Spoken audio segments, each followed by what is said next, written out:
what you do. Welcome Just keep on to Handicap Media Podcasts. Got JP in the house. What's up? And JP, we got a special guest here. Why don't you introduce him? Tonight we're very excited to have Auri Allen in the house. And we're going to have a good time tonight. He's going to educate us on several things. And he may impact my thoughts on KD. I doubt it. I doubt it, folks. But we'll see. Auri, welcome to the podcast. Thank you guys for having me. I appreciate it. Yeah, we're glad to have you, man. I'm sitting in here. For the last about 10, 15 minutes, we've been going back and forth about some NBA stuff. But yeah, lots of fun. You played as a young kid. Yeah. Got a lot of publicity. Yeah. I started off playing basketball when I was 10. I played football previously, and for some reason, football just didn't work for me. Even though I would crush kids, I was physically bigger than everybody else. Well, you got to tell them how tall are you now? I'm 7'3" right now. And how much do you weigh? Oh man, we're probably pushing 450. Somewhere I don't want to say 450 because that makes it sound like I'm overweight. You don't. You look proportioned. I look. Yeah. Thank you. See, I appreciate that. Yeah. I put You a look smile on my proportioned. face. Yeah. So I've always been a big guy. So when I was 10, I was 6'2". Oh my God. So Wow. before that, I played football. I was huge. I was massive. Now you were 6'2" at 10 years old. So you could ride any roller coaster you wanted at kindergarten, probably. You know what? That's actually true, and that actually stopped before I got to 10. Like I got too big To even ride. Oh man, carnivals just became, hey, get funnel cake and go home. Yeah. That was it. Right, is your dad, mom big? My What? dad's 6'9", my mom's 6'3". Oh wow. So Wow. it was natural. It was natural. Man, that's amazing. So- So at 10, you're that big, and you started playing basketball at what age again? At 10, started playing ball at 10. I always got hurt at football. Broken wrist, all that stuff. Just like so that. the listeners know, what started your love affair with the game of basketball? Why don't you share that with the people We tonight? talked about In 1998, when Michael Jordan hit that last shot over Byron Russell, the slight push off, the slight The nudge. GOAT, Yeah, the GOAT. It You was. got to give it greatest to of him. all time. Got to give it to him. Got to just respect your elders. And We will. thank you, Mr. Jordan, for introducing this young man to the game. And we're glad that he put his mark on the game. Exactly. Well, Mike did it for me. Now, what was your nickname in basketball? I was Baby Shaq. I was dubbed Baby Shaq by Shaquille O'Neal. Now, all you himself. guys out there that call yourself Baby Shaq, did you hear that? Shaq gave him the nickname Baby Shaq. So No, all wait, you I gotta guys hear out that there story. that cancel It's your official. nickname. How did that happen? So when I was 12, I was 6'6", and when I was 11, I went to Spain. I'm sorry, backtracking. When I was 11, I went to Spain. I was around 6'4", 6'5", or whatever. Went to Spain, played ball overseas in Spain, and out there around that age, they play on 8.5-foot goals. So you can imagine 6'4", 6'5", You're already 11. there. You kidding me? It's everything's a dunk. Yeah. Everything's a dunk. Oh, with, yeah. With their overseas rules, so if the ball bounces, All the on balls live on the rim. exactly. If the ball's live on the rim, I can just Oh. stand there. Yeah. Get out of here. Don't even do it. The FIBA rules, right? The FIBA rules. Exactly. So play ball overseas for a little bit. Came back, and there was a newspaper article that was done about me, and the article got to Shaquille O'Neal, and Shaq wanted to see me himself. So my mom kept all this secret or whatever. Just one day, one night, we're going to the airport for some reason. Yeah. No idea what's going on. We're flying to Los Angeles. I still don't know what's going on. I get out to Hollywood, and I'm doing like a photo shoot and everything of that nature, and there's camera crews. Now, mind you, I'm 12. I'm paying no attention to this. You're 12. The only thing you know is basketball and a goal. Yeah. Right. That's it. Right. Yeah, you're looking at everything else. That's right. Right. So I'm shooting around, all that good stuff like that, and the camera crew came up and asked me some questions and stuff like that, and out of nowhere, Shaq comes from behind me and bear hugs me. Wow. And you could, he just, Awesome. what's up, big fella? What are you doing? Instantly smiles everywhere, all that good stuff like that. So, Now, what year was this? 2002. So this is probably Shaq was killing it. is he this still was- is he still with the Lakers at the time? Yes.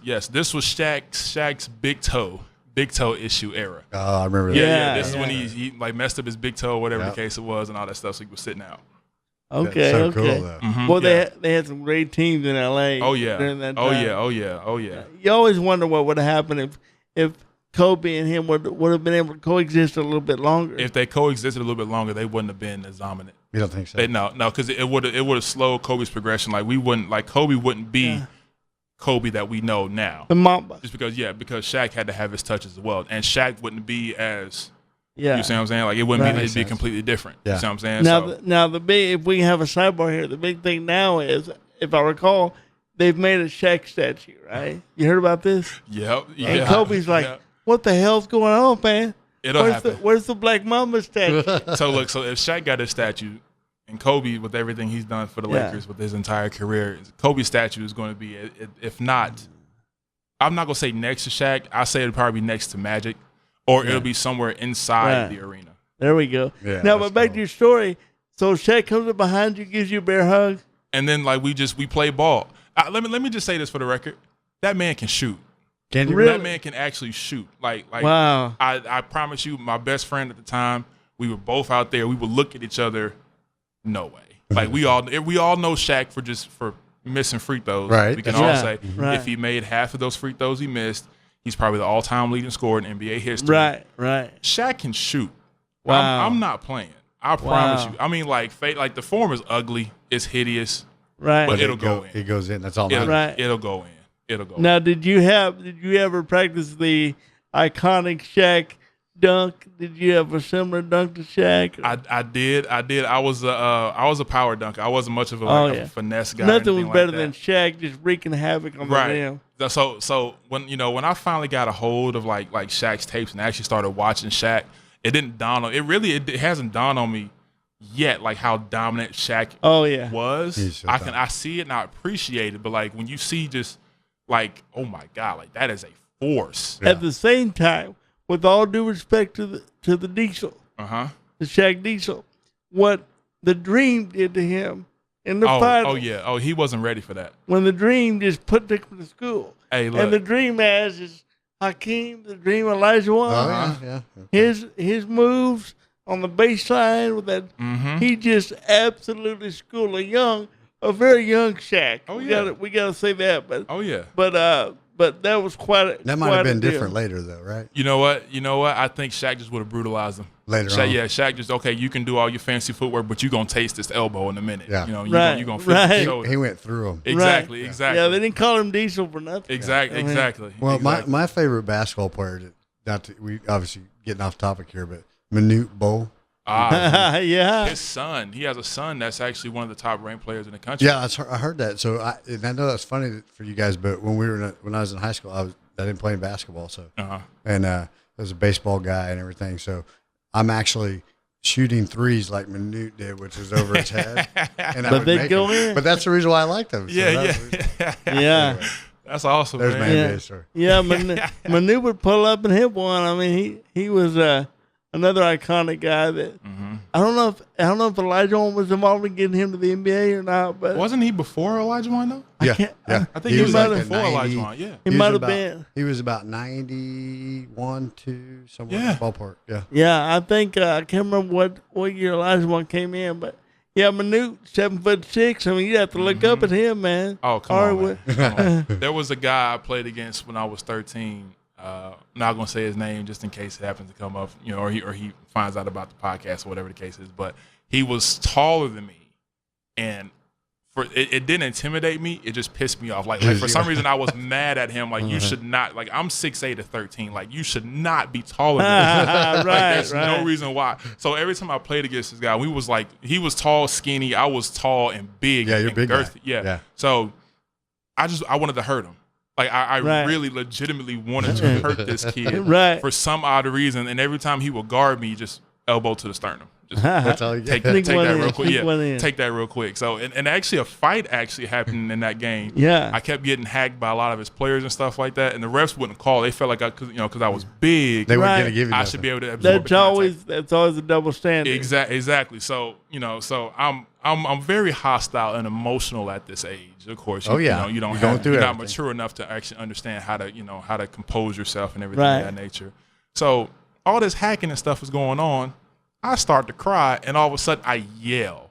And if my mom tells a story, she'll tell you it sounded like the Hulk just let loose. All of a sudden, I black out. The aftermath is one kid has a broken jaw, another kid has a black eye, Oh, no. and my knuckles are bruised, and everybody's looking at me like, "Hey, you can't play anymore. You're You like- gotta go." You're too big You're to like, do what that. happened? Yeah. So long story short, that fight was the last time I saw that kid. I think I won. I think I won. I this would bet overall that you deal. won. Yeah. Uh-huh. So you grew up in Nashville, right? Yes, sir. Tell us about growing up in Nashville. Nashville back then was a lot like Oklahoma now. You know, it's quaint. Everybody knows each other, and if you don't know each other, you speak, Right. talk, Still say hi. You know, you're right. You know what I mean? So if you know somebody that can help somebody else out, you tell them.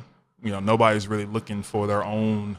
Yeah. You know, It's not L.A. right. It's not L.A. Anything of that nature. Nashville now is a completely different story. So you're from Nashville, Mm-hmm. and then did you move to Oklahoma from there? Or? No. So what happened was after the article and everything of that nature, I gained after the article and the TV show, the Ripley Show with Shaq. And what article was it again? It was an article in the Tennessean. On the Tennessean. Yes, sir. After that article and the show, It's about Baby Shaq. Is that yeah, right. It's about me comparing me to you should know this John Henderson. Yeah. John Henderson was called Baby Shaq back then in Nashville. Yeah. As well. Compared me to John Henderson and a couple other guys.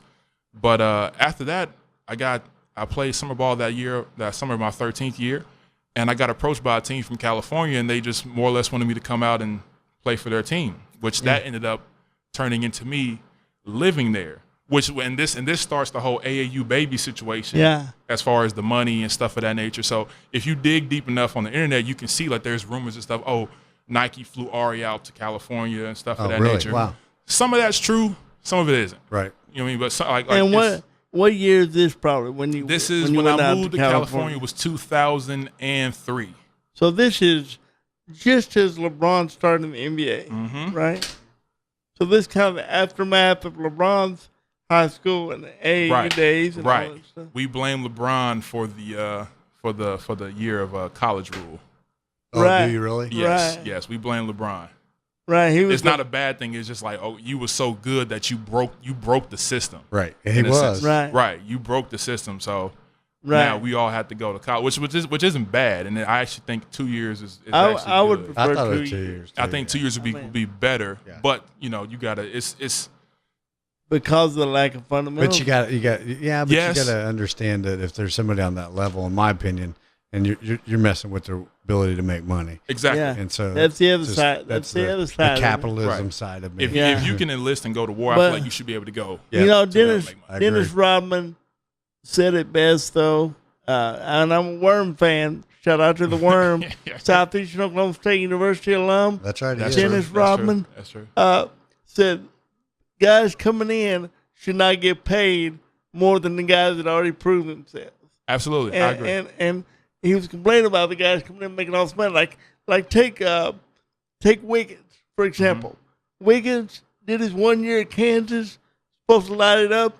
He's a solid player, but I don't know that he's necessarily lighting it up. Now, You know? I will say this. I mean, The way the CBA is set up, all rookies have a set schedule. So no matter where you're drafted at, you have a certain amount based on where you're drafted.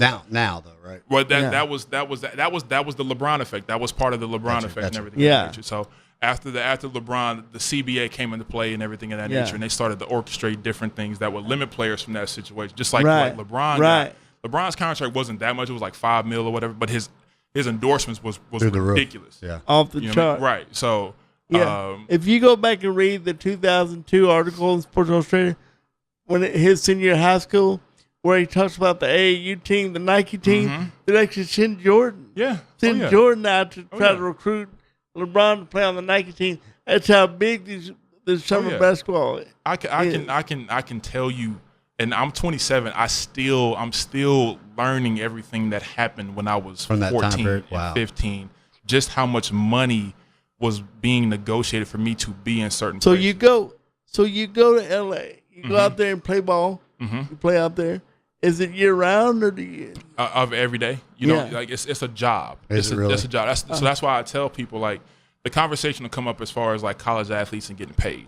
And I try to tell people all the time, like, hey, like this has been their job since they knew this could be a job. Since Right. they're that good, right? Right. Are You you know what I'm saying? so? Are you going to regular school out there also? Or? Yeah, I went to I did my 8th grade year out there when I moved. I was 13. Yeah, 13. Did 8th grade at St. Anne's in Orange County, didn't pay for tuition at all, and that was a private Catholic school. Yeah. And did you play for them also? No. I didn't play for that particular school team just because it wasn't really. So you just went to school there? I went to school. Yeah. My friends and I, Brandon Jennings, who finished this past year, played for the Knicks. No, he played for the Knicks and the Wizards. Next season he'll be in China. He went there. My best friend Malik Story, plays overseas. We all went to school together, and we were all like the top ranked players in the country. So when you're going out to this Catholic school and you're not playing for them, is the basketball coach like going crazy? Like, hey, how can you not play for him? No, because everybody knew what it was. Because there was people that were over us, the voices that were over us, my mom and the council. I'll just refer to them as the council. Made it clear that, hey, like, these kids are here they're here to do their year, and then as far as basketball, when they get to high school, you don't have to worry about that. That's not your job. Did you like it out there in California? Oh, I loved it. Did you? I loved it. Like, it was a change of scenery from Nashville to California, complete culture shock. Totally different. Oh yeah, right. Well, so I loved it. What about your living arrangements out there? Man, we need the inside scoop here. All right, I stayed in a 3-floor condo. In Aliso Viejo, California, Orange County, California. Oh man. Oh like, man. Now that's probably like 1.2 million. Yeah. Like it's ridiculous. That is. Yeah. Did you and your mom, or did you? It was just me and my mom. It was me and my mom. Wow. That's crazy. With an unnecessary 3. I mean, the story gets better. Like, it gets better. Like I went from that to a 4-bedroom, 3-bedroom house, and it was just me and my mom with 2 cars. Wow. You know what I'm saying? Shoes every week. Yeah. Like the freshest shoes I could, whatever people didn't have that some people may have known about or didn't know about, I had. That's crazy. So, You like, know what I'm saying? Yeah, like stuff that wasn't even out yet. Right. So I had stuff exclusive, stuff so with my name on it. Cool. The fans are going to want to know, what shoe size are you? 18. I wear 18. 18. Wow. Yeah. I think I could ride home in it. Man, look, you can sail in it, man. You can take it out to Lake Hampton and see it floating. Right. That's awesome. All right. So from there, what happened? Man, you know what? I met a lot of people. I got a chance to actually sit down and just like shake hands with a lot of people, from Russell Simmons, Paris Hilton, of course, Shaq, Kobe, LeBron, Carmelo. And it's always interesting when you meet people and you're a fan of theirs. Yeah. Yeah. But they know who you are. Right. Crazy. That is interesting. Right. So, quick story. I lived in Vegas for a little while during my sophomore and junior year of high school. Okay. And this was when the Redeem team was getting ready to, I think this was like their What fever a year. great moment. The Redeem team was awesome. Exactly. I think this was when everybody was still getting together, practicing, all that stuff. They was getting ready for I want to say Beijing? not Beijing. It was the term before that. It was the World Championship. Yeah, the World Championship. So it was getting ready for that and everything.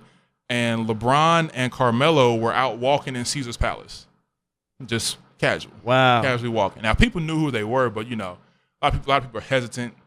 Right. I don't want to say nothing. And at the same time, it's during summer basketball as well. There's a lot of tall kids and tall people running around. People just running up asking them for autographs too and stuff like that. So my friend and I were walking around Caesar Palace, and we saw some braids and everything. And he said, "Man, look, I bet that's Carmelo." I said, "Nah, it's not. Nah, it's not." Yeah. And so whatever. So we kept on going. We turned around, walked the other way or whatever. We ended up crossing paths with Carmelo and LeBron, and Carmelo looks at me and says, "What's up, big fella?" And I just, "Hey, how you doing?" I'm still not thinking it's Carmelo Anthony. Right. So I just, "Hey, what's up, man? How you doing?" I'm thinking it's somebody that knows me or whatever the case is from playing ball. And my guy's like, yo, that's Carmelo and LeBron. No, it's not.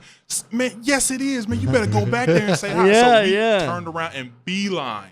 They were headed towards the Nike store in the Caesars Palace. We beeline, called up with him, all that stuff like that. Talked to LeBron. "Man, I heard about you, man. What school you going to, what you don't do, da-da-da-da." Carmelo, "Hey, man, come play for my team, yada, yada, yada." Yeah. Never followed through with it, whatever, but still, I was like, That's so cool, So I got to talk to Carmelo, LeBron. They knew who I was and stuff like that. So it was pretty dope. That's dope. cool. That's Yeah, real it is, cool. man. Pretty dope. A guy that's really flourished on the international stage and the FIBA rules, Carmelo Anthony. Really, in my opinion, one of the greatest Olympic basketball players Ever. in history. Yeah, I agree. I think he hangs his hat on that more He's so than really NBA flourished. championships. Yeah, Really flourished. yeah, I agree. So all that good stuff, man. So California, then you're in Vegas for a period of time. Yeah. Is it in high school or I was in high school still. I moved to Vegas, and now does that change? Does the AAU go away in high school? no. AAU is life. That's like life. I said. That becomes your job. That's how you sustain Right. that momentum and everything that you have. You know what I'm saying? So Yeah. I'll use Russell Westbrook as an example. Russell wasn't highly touted in high school. You know what I mean? Right. Like on the AAU circuit, he wasn't a threat. You know, he wasn't anybody like Right. looked for or like, okay, like he's a top player or he's going to the league or whatever the case was. Russell came on later. So it was people like myself, Brandon Jennings and stuff like that had a huge following early in From our early careers on, from yeah. AAU.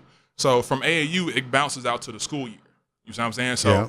you make your name in summer, and Yeah. then during the school year, that's when people keep up with you and they'll come to your games and stuff of that nature. So you'll see, kids that like pack out gyms or people that's, such and such is coming into town.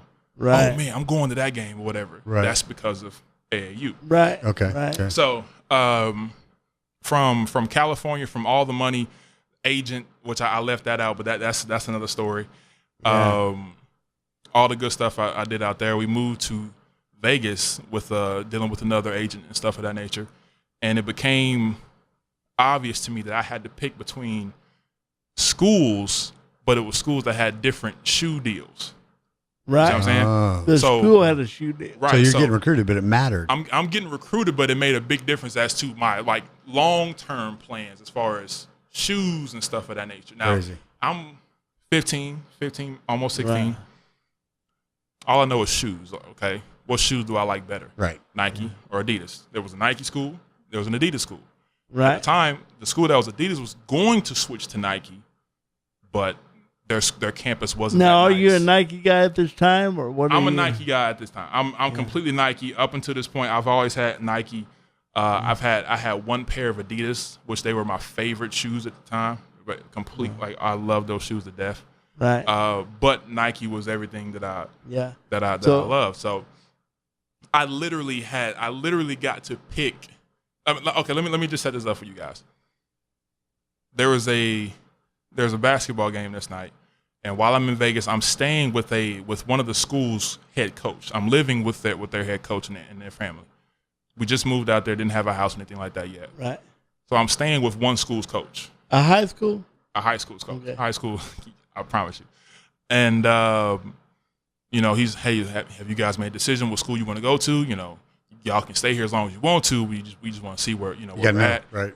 We're like, nah, I'm going to decide on the rival game. So both schools played each other, and this is a huge deal in Las Vegas. Okay. All right? Okay. Bishop Gorman and Durango.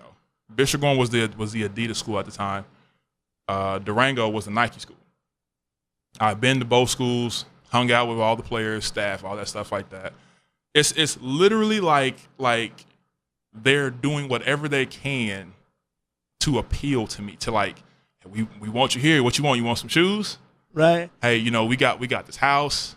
This is like big time recruiting in high school. level. This is and it gets deeper. Hey, fun fact: famous running back from Bishop Gorman, DeMarco Murray. Oh yeah. Exactly. That's right. Because he was there because of Dana White. Mm-hmm. Dana White kind of raised DeMarco. Mm-hmm. Dana White's kids I go didn't to know that. Bishop Gorman, Uh-huh. and that's how come DeMarco went So out the there. same way in football though. Same way. Money rules everything. Wow. So Bishop Gorman is like the money school. Is that where you were staying? The Bishop No, Gorman I was staying coach? with the Durango. Okay, Durango the coach. rival. Yeah. So I didn't really understand the fact that Bishop Gorman has so much money. I did meet some mob guys. I met some Italian guys that were mob, and that was Wow. that was Got some probably the Godfather coolest thing shit ever. tonight. Yeah. That was the coolest thing ever. I had a guy like with open shirt. Is there a Three horse guys in head? blacks. You want to tell us about a horse Oh head? no! He just came up and shook my hand and said, "You know what? You got a bright future, kid. That's awesome. You got a bright future. I hope you come to Bishop Gorman. I hope Yeah. to see you, watch you play, yada yada." Okay, I didn't know who he was until it was told to me afterwards. Wow. So on the rivalry game, Durango versus Bishop Gorman is played at Durango School.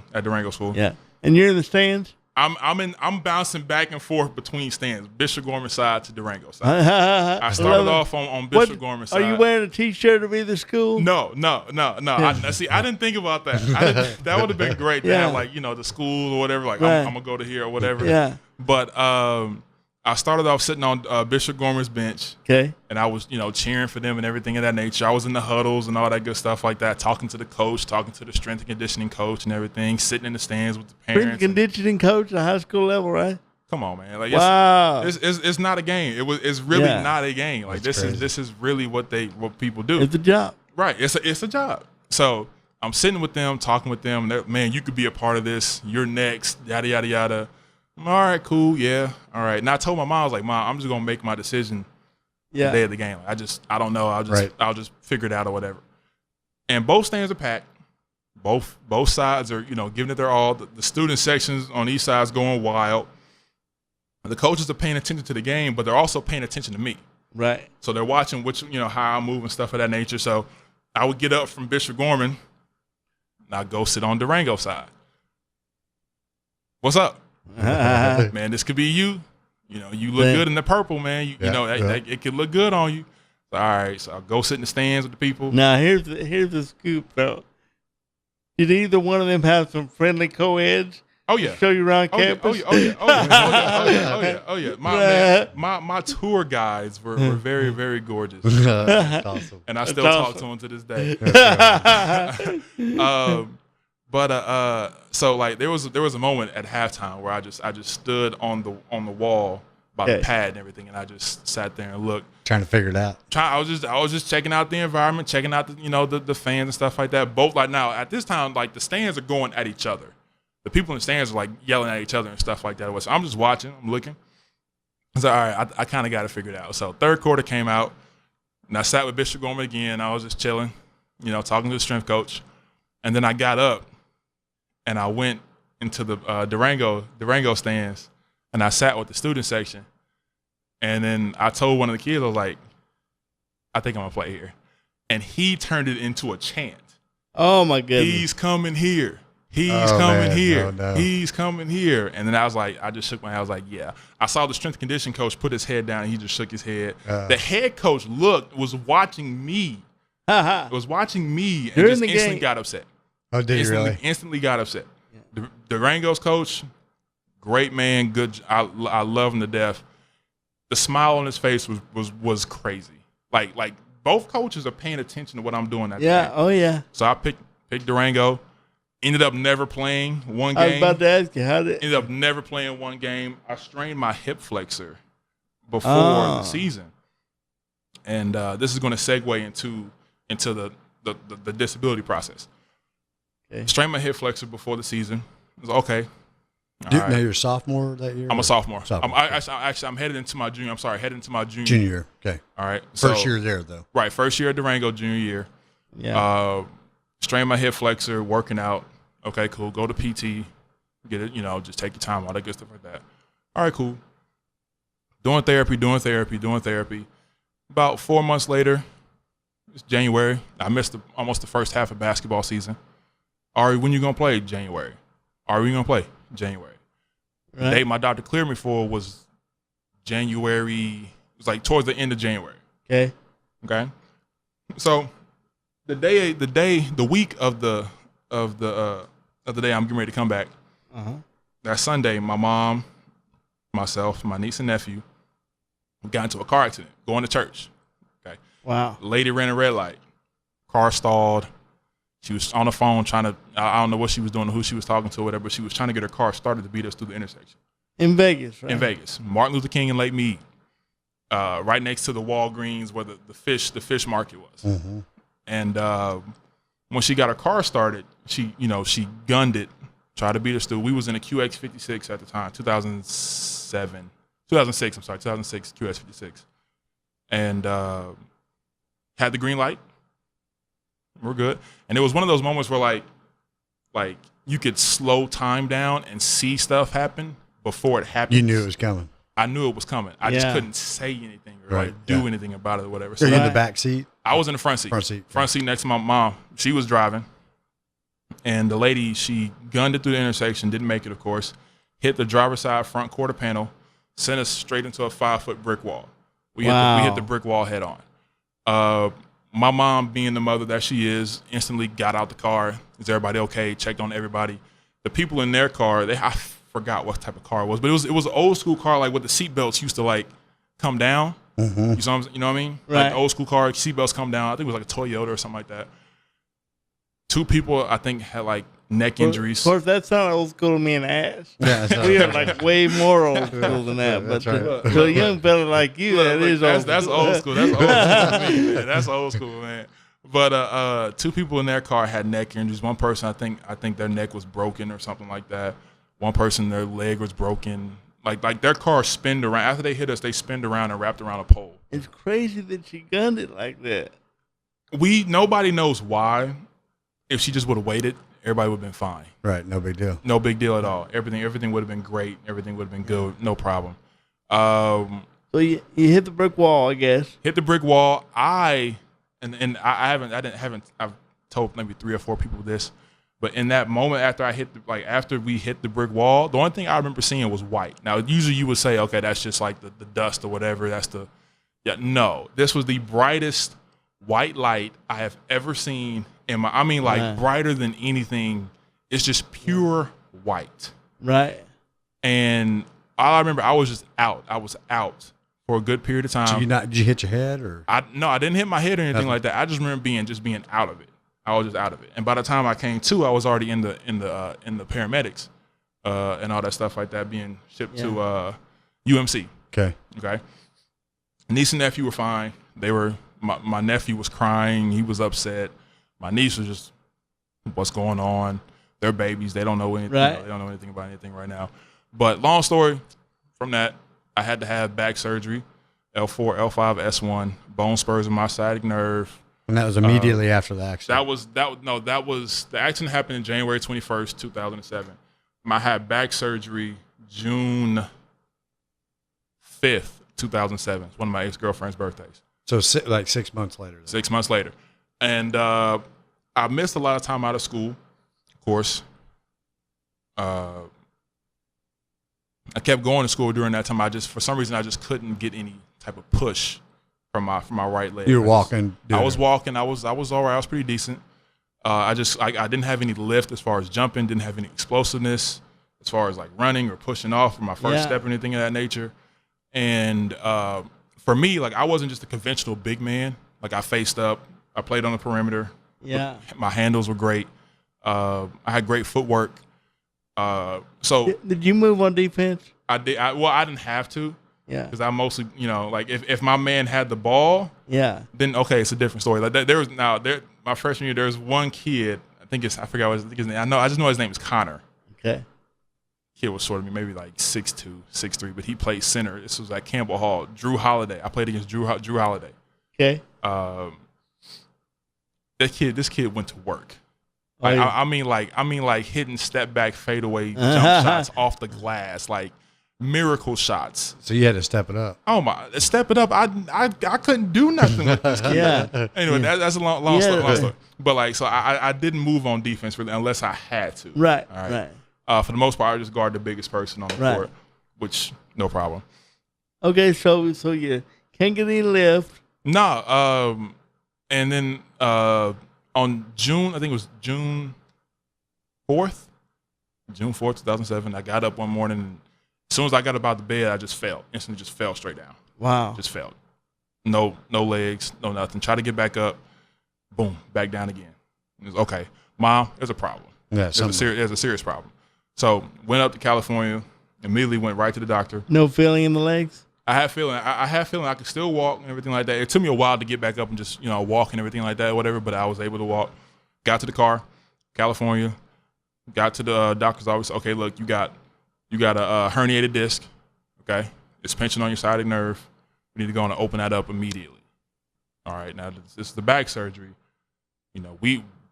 Didn't know anything about back surgeries back So then. you leave Vegas and drive to California. Drove to California. Did somebody give immediately. you a tip on a certain doctor? Why did you want to go? Well, to the doctor that we was going to see was my orthopedic. We've been seeing him for like the last 3 years. While Okay. we were there So you and got all a that history stuff. with them. Right, got a history with That him. makes sense. That makes My mom had her neck surgery from the car accident with him, so she trusted him and all Gotcha. that good stuff like that. So all right, cool. I didn't know anything about it. So Whatever. herniated disc. Checks the MRI. Need to get in right now. Get you done. Get you taken care of. Have therapy. You should be good to go. It's pretty common. Not a big deal. Back on the court. Right. They open me up. See the bone spurs in my sciatic nerve. Okay, that's kind of that's not good, but you should be fine. Okay. I didn't know anything about the after effect of back surgery. Oh man. Nor did I research or anything like that. Nor did my doctor really tell me how debilitating and Yeah. how It can hurtful. be. Yeah. Right. I've So, always heard that it's like the last resort. That back surgery can be. I'll put it to you like this: you're a basketball guy, Dwight Howard's career Yes. is drastically different post back surgery. Oh, absolutely. Now his back surgery was done by one of the best, Dr. Robert Watkins. I met him after my back surgery. Wow. I'll get to that. So doctor didn't tell me anything about my situation or whatever. All I know is that when I got out, I was good for like a couple days. All of a sudden, my foot's just flopping. Like there's no type of dorsiflexion. Is it your right foot? Right foot. Yeah. No type of dorsiflexion. Nothing of that sort. Just flop. Like it's just kind of dead weight almost. Dead weight. Drop foot. Drop foot. Exactly. So we go to a physical therapist. Okay, look, you got drop foot. You need to get an AFO foot brace. Now, around this time, it became obvious that, okay, basketball isn't an option right now. So Right. It might be a while. Right. think? So we packed up, left Vegas. Didn't really like the situation at Durango anymore. Actually, Durango kicked me out because I didn't live in their school zone. The one of our first four bedroom houses were way outside of school district. School zoning area and all that stuff like that. And because you weren't playing, all of a sudden they were trying to get you in. I wasn't the favorite anymore. So okay, Wow. right. So I got kicked out going into my senior year. Okay, it's 2007. My mom and I, we packed up. We moved back to California. Went to Westchester High School, which is a renowned basketball program in California, known for basketball. Amir Johnson went there. Trevor Ariza. A lot of guys like LA legends came from there. The head coach has been there forever. I think he has like 800 or 900 wins, high school wins. Wow. One of the most in California. I think he holds the record for the most wins in California history. Ed Azam, okay, great man. Went to Westchester, and they knew about me just from my freshman year and all that stuff like that or whatever. They were excited to get me just because he can revolutionize the program. Had a lot of young guys, some guys I grew up playing ball with. And you're thinking I got a year left. I'm thinking, I can turn around. Right. This is just something, something basic, whatever. Right. But I never got better. Never got better. So from the foot drop, we went to get a second opinion. Foot drop again. Just keep going to therapy. Went to therapy, did as much as I could, twice a day, 3 times a day. Whatever I could do. Following the regimen. Just didn't work. Just nothing was working. So I was at Westchester long enough for them to put me on a team. I didn't have to try out anything of that nature. I was just automatically on the team. Okay, well, we know you're hurt. Just get better. We got a strength and conditioning guy. We got a therapist. Just do what you need to do. So whatever. are you having any, as you're going through all these different doctors, is your mom having to deal with any health insurance headaches, or No. or are the schools helping with that? Or Schools weren't helping. We had outside sources, agents, other people I still don't know. Helping People out. Trying to that get were you. helping out, things of that nature. Right, okay. And everything was like, okay, well, hey, if he gets back on the court, you know what he could do. Go to Right. the league, you'll be fine. Right. No was there problem, no- was there any pressure? Was there like, hey, you need to? Were the agents or whoever, were they coming to you going, are you doing everything you can to get back? Or, See, was I there- never really interacted with agents just because it was NCAA rules as well as other rules and regulations and stuff of that nature.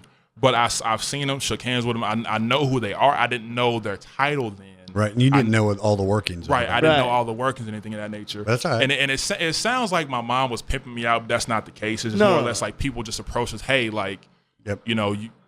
your son's great. We can do this. We can do that. Let's get him back on the court. Yeah. Right. Hey, so we'll talk, contract, all stuff like that later. Let's just get him back on the floor. Okay. Yeah. And So- you're missing the game terribly, I assume, right? I am, but at that time, because I built up so much of a following and so much, I had so much clout and stuff like that, I sort of got full of myself. You know what I mean? Like I'm 17 years old with 2 cell phones. Yeah, it's probably. You know what I mean? You know what I mean? Like there's nowhere I can Got go. a closet full of shoes. Right, I got a closet full. Like the entitlement was there. I still worked hard because I loved the game or whatever, but it didn't. In my head, I knew I was still going pro. Right. You know what I mean? Right. I don't know how this situation is going to work out, but I knew Right. I was going pro still. Right. So. By the way, I just want to say that I can't handle my kids with 1 cell phone. So Yeah. I can't Man, imagine my kids having 2 cell phones. This was back when the Sidekick was out. The T-Mobile Sidekick was out. Oh yeah, and D And, Wade was promoting that. Exactly. The Sidekick and the flip phone. When Sprint had the flip phones and all that stuff Oh, like that or yeah. whatever. Are you kidding me? You had the Sidekick on your hip and the flip phone right next to you. Right. Texting real easy Yeah, and yeah. stuff. That my commercial God. worked with you. Are you kidding Hit me? me on my man? sidekick. Yes. Yeah.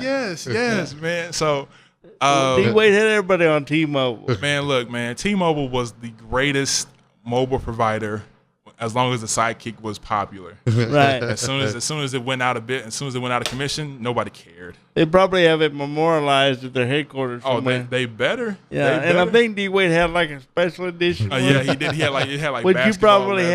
had. I didn't. I didn't get that one. Oh, you didn't I didn't get get the that special one. one? I did not. My best friend Malik had it. I was so jealous. I was so jealous. All right, so I had all that. I had everything I wanted or whatever. Didn't need Right. anything else. Video games, whatever. I could call people. Hey, what's going on tonight? 2K15, I had whatever 2K8 or whatever was whatever out. I wanted. I had. Right. Okay, Russell Westbrook's Taylor. His Yeah. lady that makes this. I know her. I've known her for years. She did my suits when I was a freshman. That's You crazy. know what I'm saying? So I had tailor-made suits and everything when I was in high school. And I didn't Yeah. understand. Well, you wouldn't though. Yeah, when am I going to wear this? Right. Why do I'm can I just have some jeans and a white T-shirt? Right. You know what I mean? Right. So I everything I wanted I had or whatever. So insurance was never really a big deal. I just knew, okay, you got a doctor's appointment. Get up in the morning, we're going, da-da-da. Yeah. And I was still at Westchester going to school and all this stuff like that. And the whole time, it gets toward the middle of the season. Coach is like, hey, are you Yeah. playing? What are you doing? This is your senior year now. This is my senior year. Yeah. Okay, what are you doing? They took us to Hawaii, played against Kemba Walker, played against DeMarcus Cousins. Yeah. Um, Are you going to practice with the team every day? I'm going to practice. I'm just not doing anything. I did my physical therapy before practice or after practice. So in practice, I'm just sitting there just watching. Yeah. And was it? I assume your backup had to be a major drop off from your level. So when you see your backup playing, are you like, oh man, I wish See, and I never understood this, and I never talked to anybody about this. But had I been healthy, I don't know if I would have started over him or not. And he was a senior. Cordell is my guy, good friend of mine. He was a senior as well. And Okay. But you both could have been on the floor. Is that possible? no, not with the way the offense was ran. I gotcha. Cordell was good as far as getting up and down the floor. Around that time, I had gained a little bit of weight. Like I said, entitlement was there. So Right. I didn't I was like, okay, I'll run the floor right. after I shoot a three. Right. I'll shoot a three. Then, okay, I'll run up and down or whatever the case it is. Or, if you say, hey, I'll get you these shoes. Okay, yeah, I'll run up and down the floor all day long. Yeah. Okay. But I never knew how that would have worked out. I really don't know. I haven't talked to Cordell or anything of that nature. But assuming that had I been healthy, I think I would have started just because of my name or whatever the case is, or that they may have pulled we're going to be loyal to our guy. You're going to come off the bench, but certain games you're going to start because he's 7 foot. Or get the majority of the minutes. Right. So, Middle of the senior year, going to practice, doing the everybody's therapy. It got to the point people thought I was faking. You see what I'm saying? So they thought my foot drop was fake. And around this time, my right leg would just get weak. I would walk for a good little distance. I'd have to stop because my leg would just get weak and get tired. Like it would just feel like just one leg And was nobody, tight. they still don't. They're still not diagnosing you with anything yet. No, right? I couldn't properly explain what was going on. We knew about the foot drop situation. That just more so was okay. Yeah. We'll hope that'll resolve itself. That's just back surgery. We still hope like a year later, we're like okay, like that should Because resolve itself. sometimes it does. It does. Sometimes Yep, it does. yep, But yep.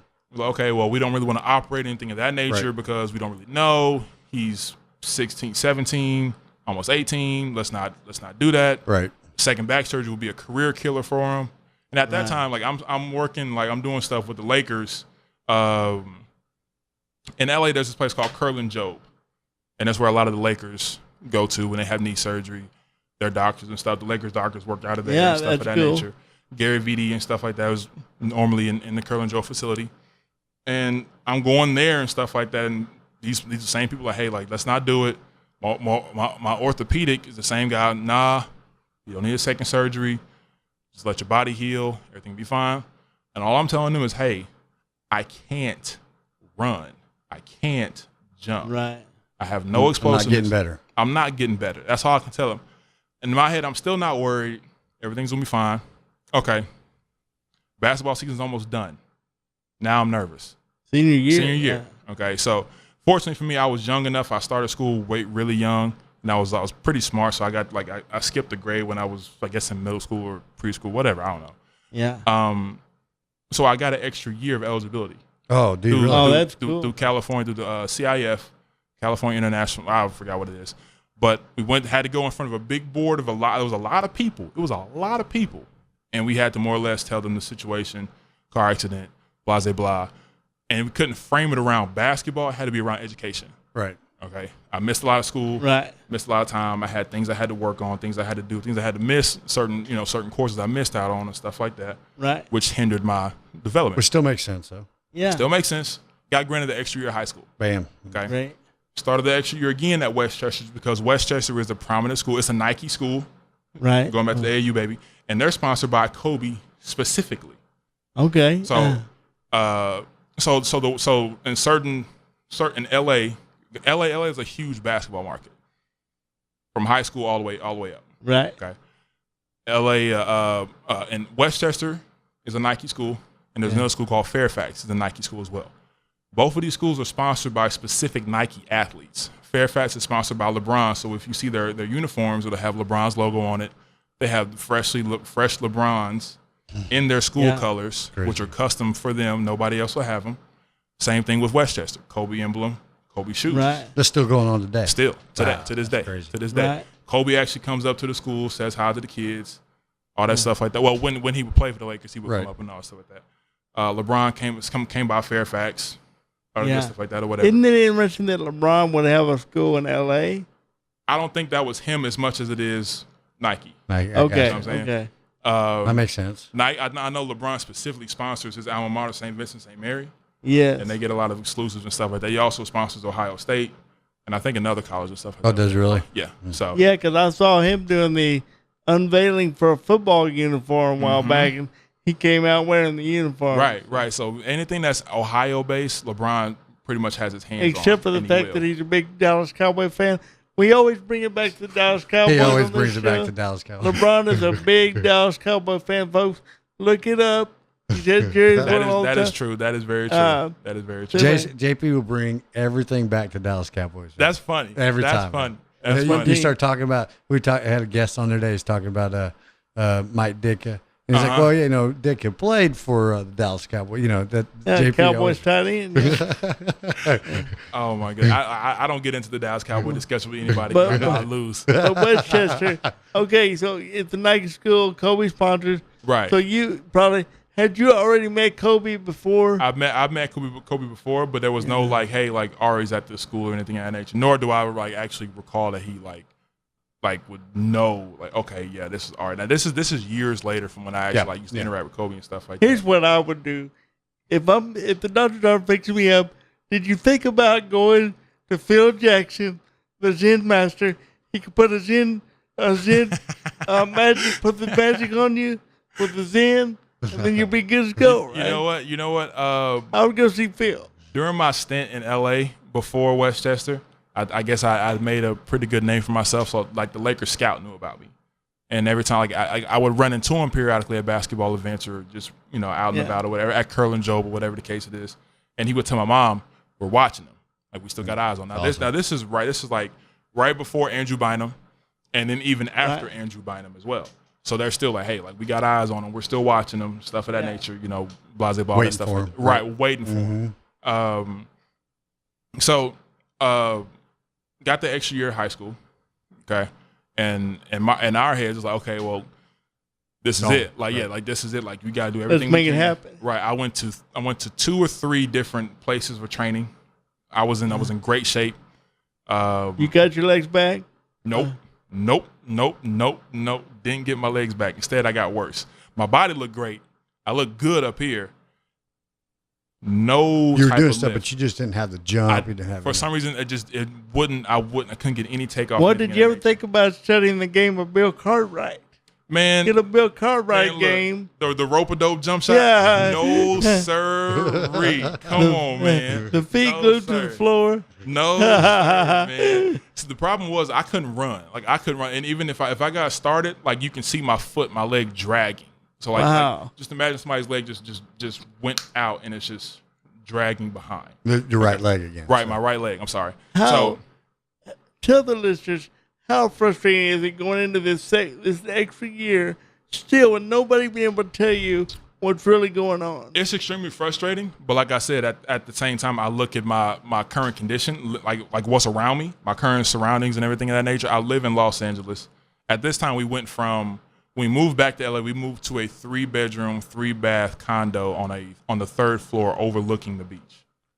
It's got to be rough. It's got to be rough. You know what I mean? Like I can go on top of the building and see the sunset in the Pacific Ocean. And you're kind of in that moment, right? Like, right. Like I'm. So you I'm take like, it all in, Yeah, I can take it all.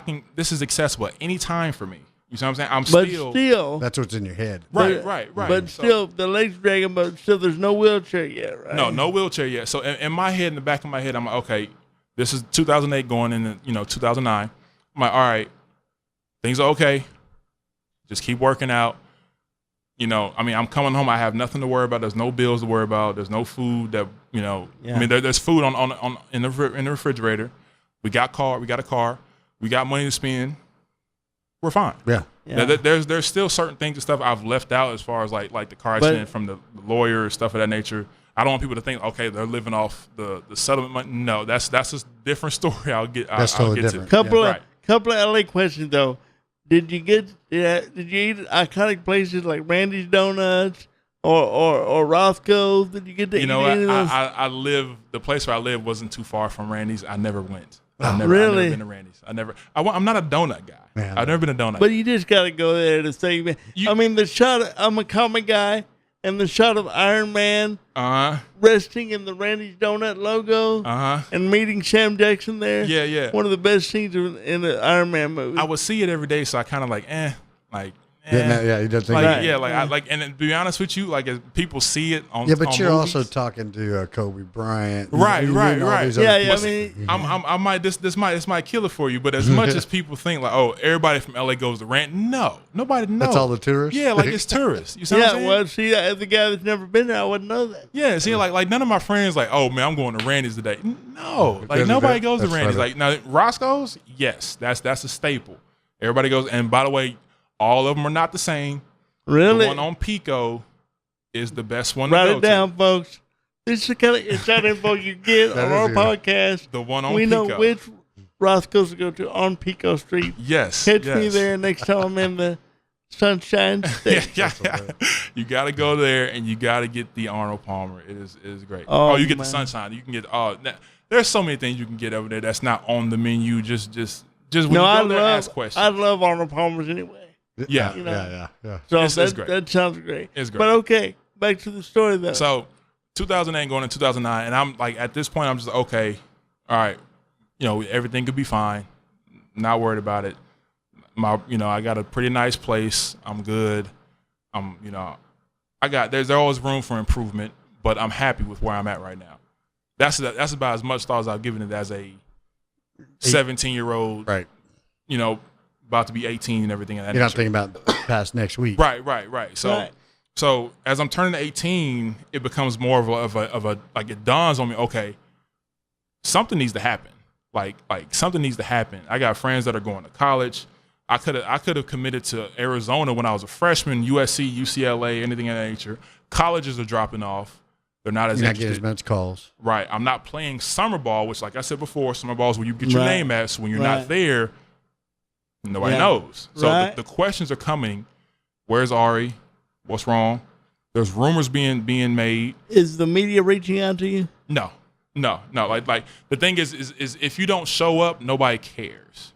Right. You see what I'm saying? So like if you're not there on the scene, nobody's gonna come looking for you. Well, I Googled your name because the whole bunch of information out there, and about that time period, 2008, 2009, people were on the blogs. Are going, where's Auri? Where's he at? Where's he at? Right. Yeah. You see what I'm saying? So people are looking and wondering, but at the same time, like my mom and I, we did a good job of like not talking, being seen and not talking to people. And I got to mention my freshman assistant coach. He was a part of my life. He's still a part of my life, and he's always done a good job of like mediating things and whatever rumors that are negative. He makes sure if he hears about it first. Even if we hear about him, we tell him, he'll go and smash it. Sweet. It's done. That's yada, good. yada, yada. Really good. Like a lot of stuff that happened between shoe companies and stuff like that, he was a part of. He was our middleman, so to say, even when it came to stuff like agents and different things of that nature. And to me, he's an uncle now, so he still tells me stuff that happens from back then. So like I said, I'm 27, I'm almost 30. There's Still so much stuff out. I'm still learning about. Crazy. Like I had my own Nike team when I was 15. Like Nike specifically, we're gonna make a team for Auri. We'll have all the fresh gear, go all the top tournaments, as long as he plays. And who are we putting on it? Whoever he wants. That's crazy. Whoever he wants. I'll build a team around you. I never played for the team. Oh, what? I never played for the team. I didn't know. I promise you. If I'm lying, I can't make this up. I just found out about this last year. Wow. Didn't even know about it. I didn't know about crazy. this. I just found out about this last year. So they were trying to get you on the team. They were trying to get me on the team. Things just didn't go right. There was money issues and things of that nature. Other people were in play that, shouldn't have been. And everybody had to have a handout. Everybody had to have their money and stuff like that. The year's going along. You're saying, all right, let's get this thing going. I'm trying to keep it going, but at the same time, nothing's really working. My mom saw like an article in a magazine for a doctor in Miami. Now this is going to sound like, no, not Dr. Miami, not the liposuction, nothing of that nature. It was a guy that I guess he did plasmapheresis, the same treatment Kobe had around that time. He went to Germany for it. There's a guy in Miami that did it. Okay, so my mom saw the article, contacted the guy, talked to him. I guess they went on and on for like weeks, months, whatever the case was, sending my files, my MRIs, all that stuff like that or whatever. The guy was like, okay, bring him out. We should be able to get it fixed. Like, it shouldn't be a problem.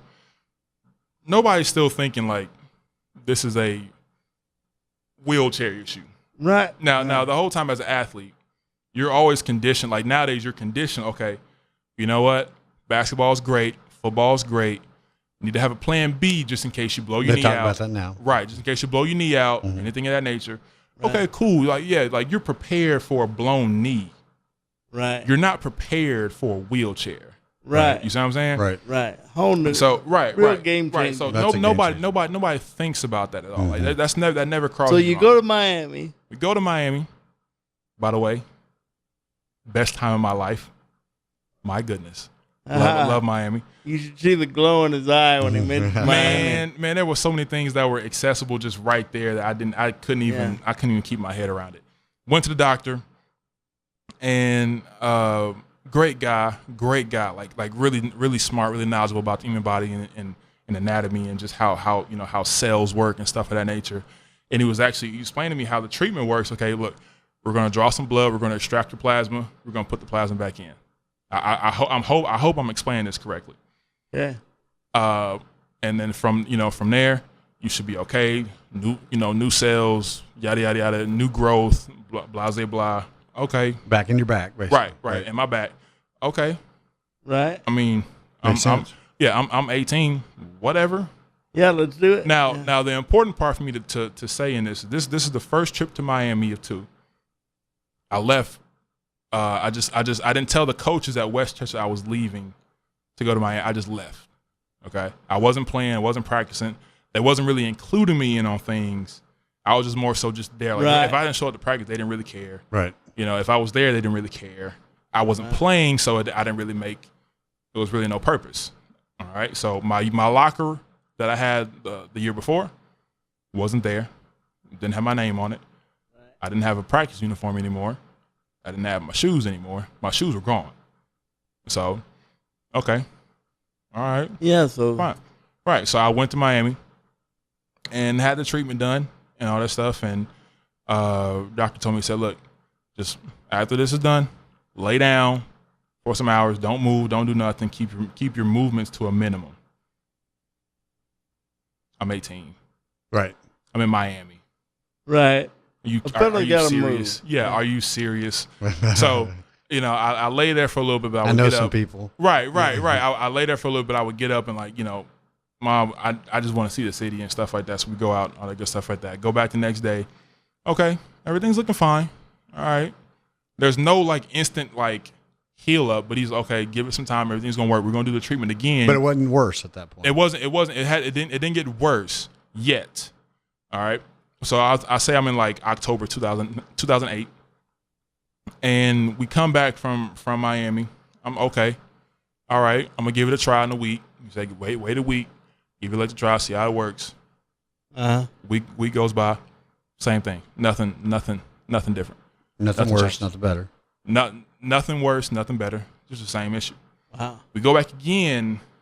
October, November. Go back again. Same deal. Plasmapheresis treatment. There for 3 days. Do it for 2 days.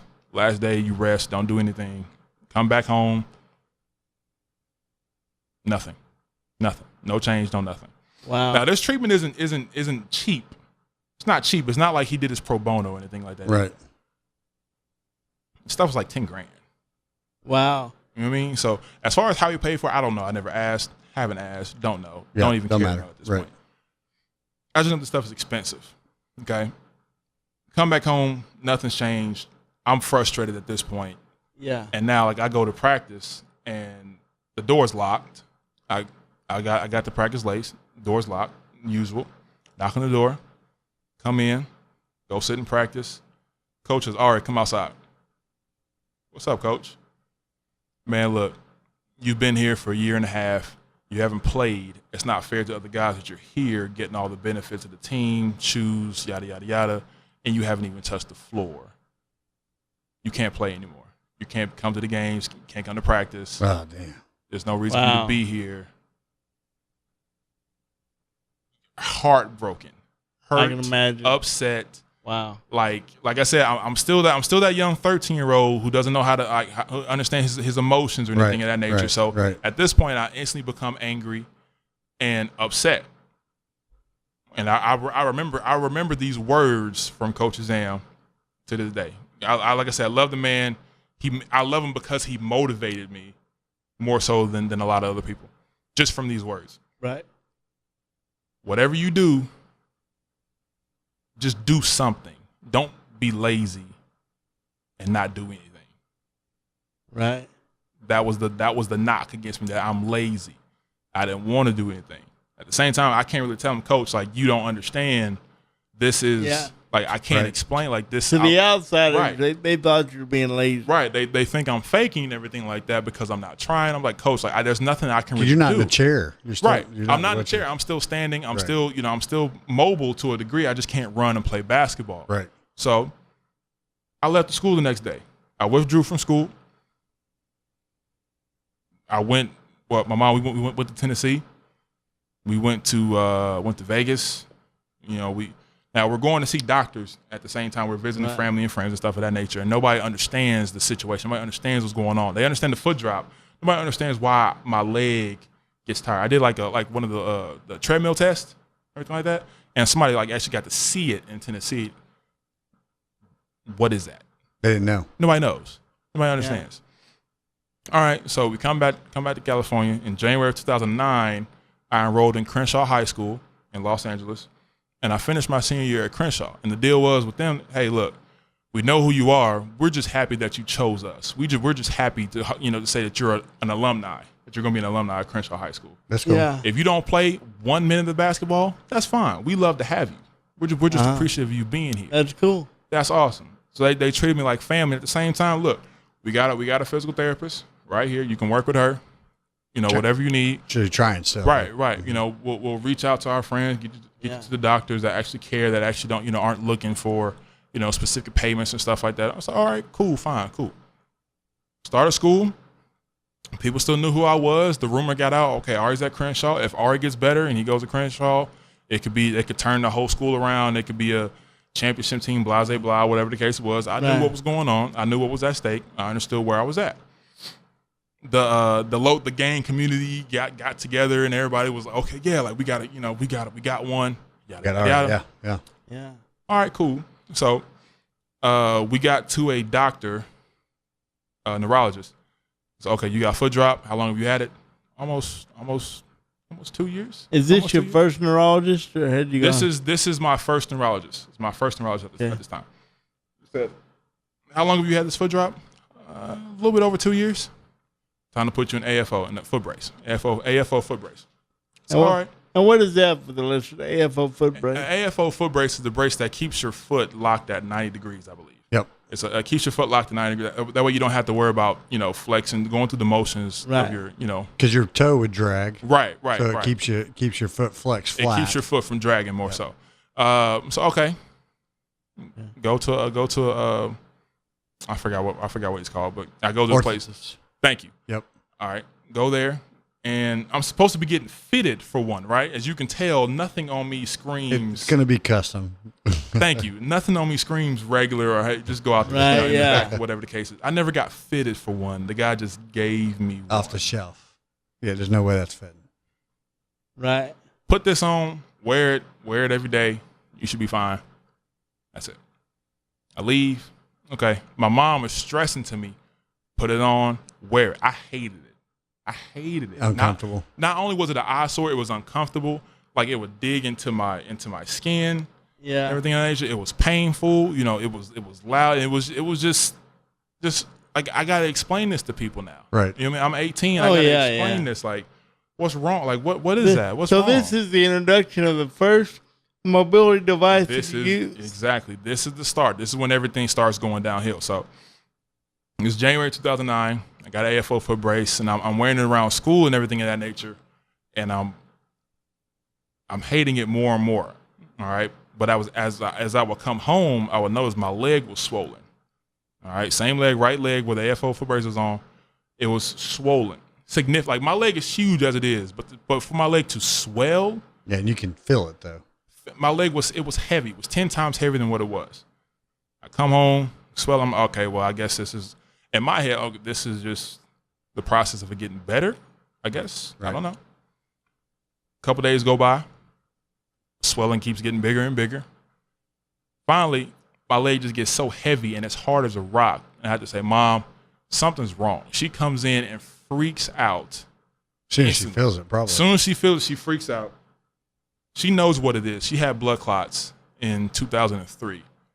When I was 30, yeah, when we first moved to California, and she was fine. She got everything taken care of, but she knew what it was instantly. So she took me to it wasn't a cardiologist. It was a place in LA.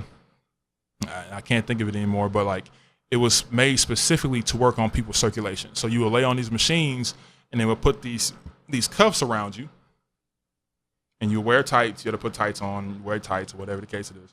And you lay on this machine, put the cuffs on you. And the cuffs will more or less help circulate your blood to your heart and then back down. And you would just lay there for like 30 minutes, 45 minutes, or whatever the case it is. And it would just circulate your blood, yada, yada, yada, whatever the case it was. So get swelling out. Right. So she took me over there. They got me on the cuffs. And the lady that runs it came over and looked at me and everything. She checked my leg out. She said, oh, you need to go to the hospital. You have a clot? You have a clot. Oh. Wow. Get to the hospital. Doctor checks me out. You have clots. With the S, yeah. Yes, with the S. And I was in the hospital for 4 days. And that's when I got introduced to warfarin, Coumadin. Yep. All that stuff with that. I'm 18. I still don't understand the actual, like you telling me I got to take medication every day now. Right. Are you kidding me? I barely do my homework every day. Right. You know what I mean? So, so hey, take this every day, what in one ear and out the other. Right. I didn't take my medicine every day. That's my fault. All right, I didn't understand it. Right. I just hated taking pills anyway. Yeah. Sure. Clot stayed with me. I still had to wear the AFO foot brace. We didn't understand that it came that like the brace being so tight.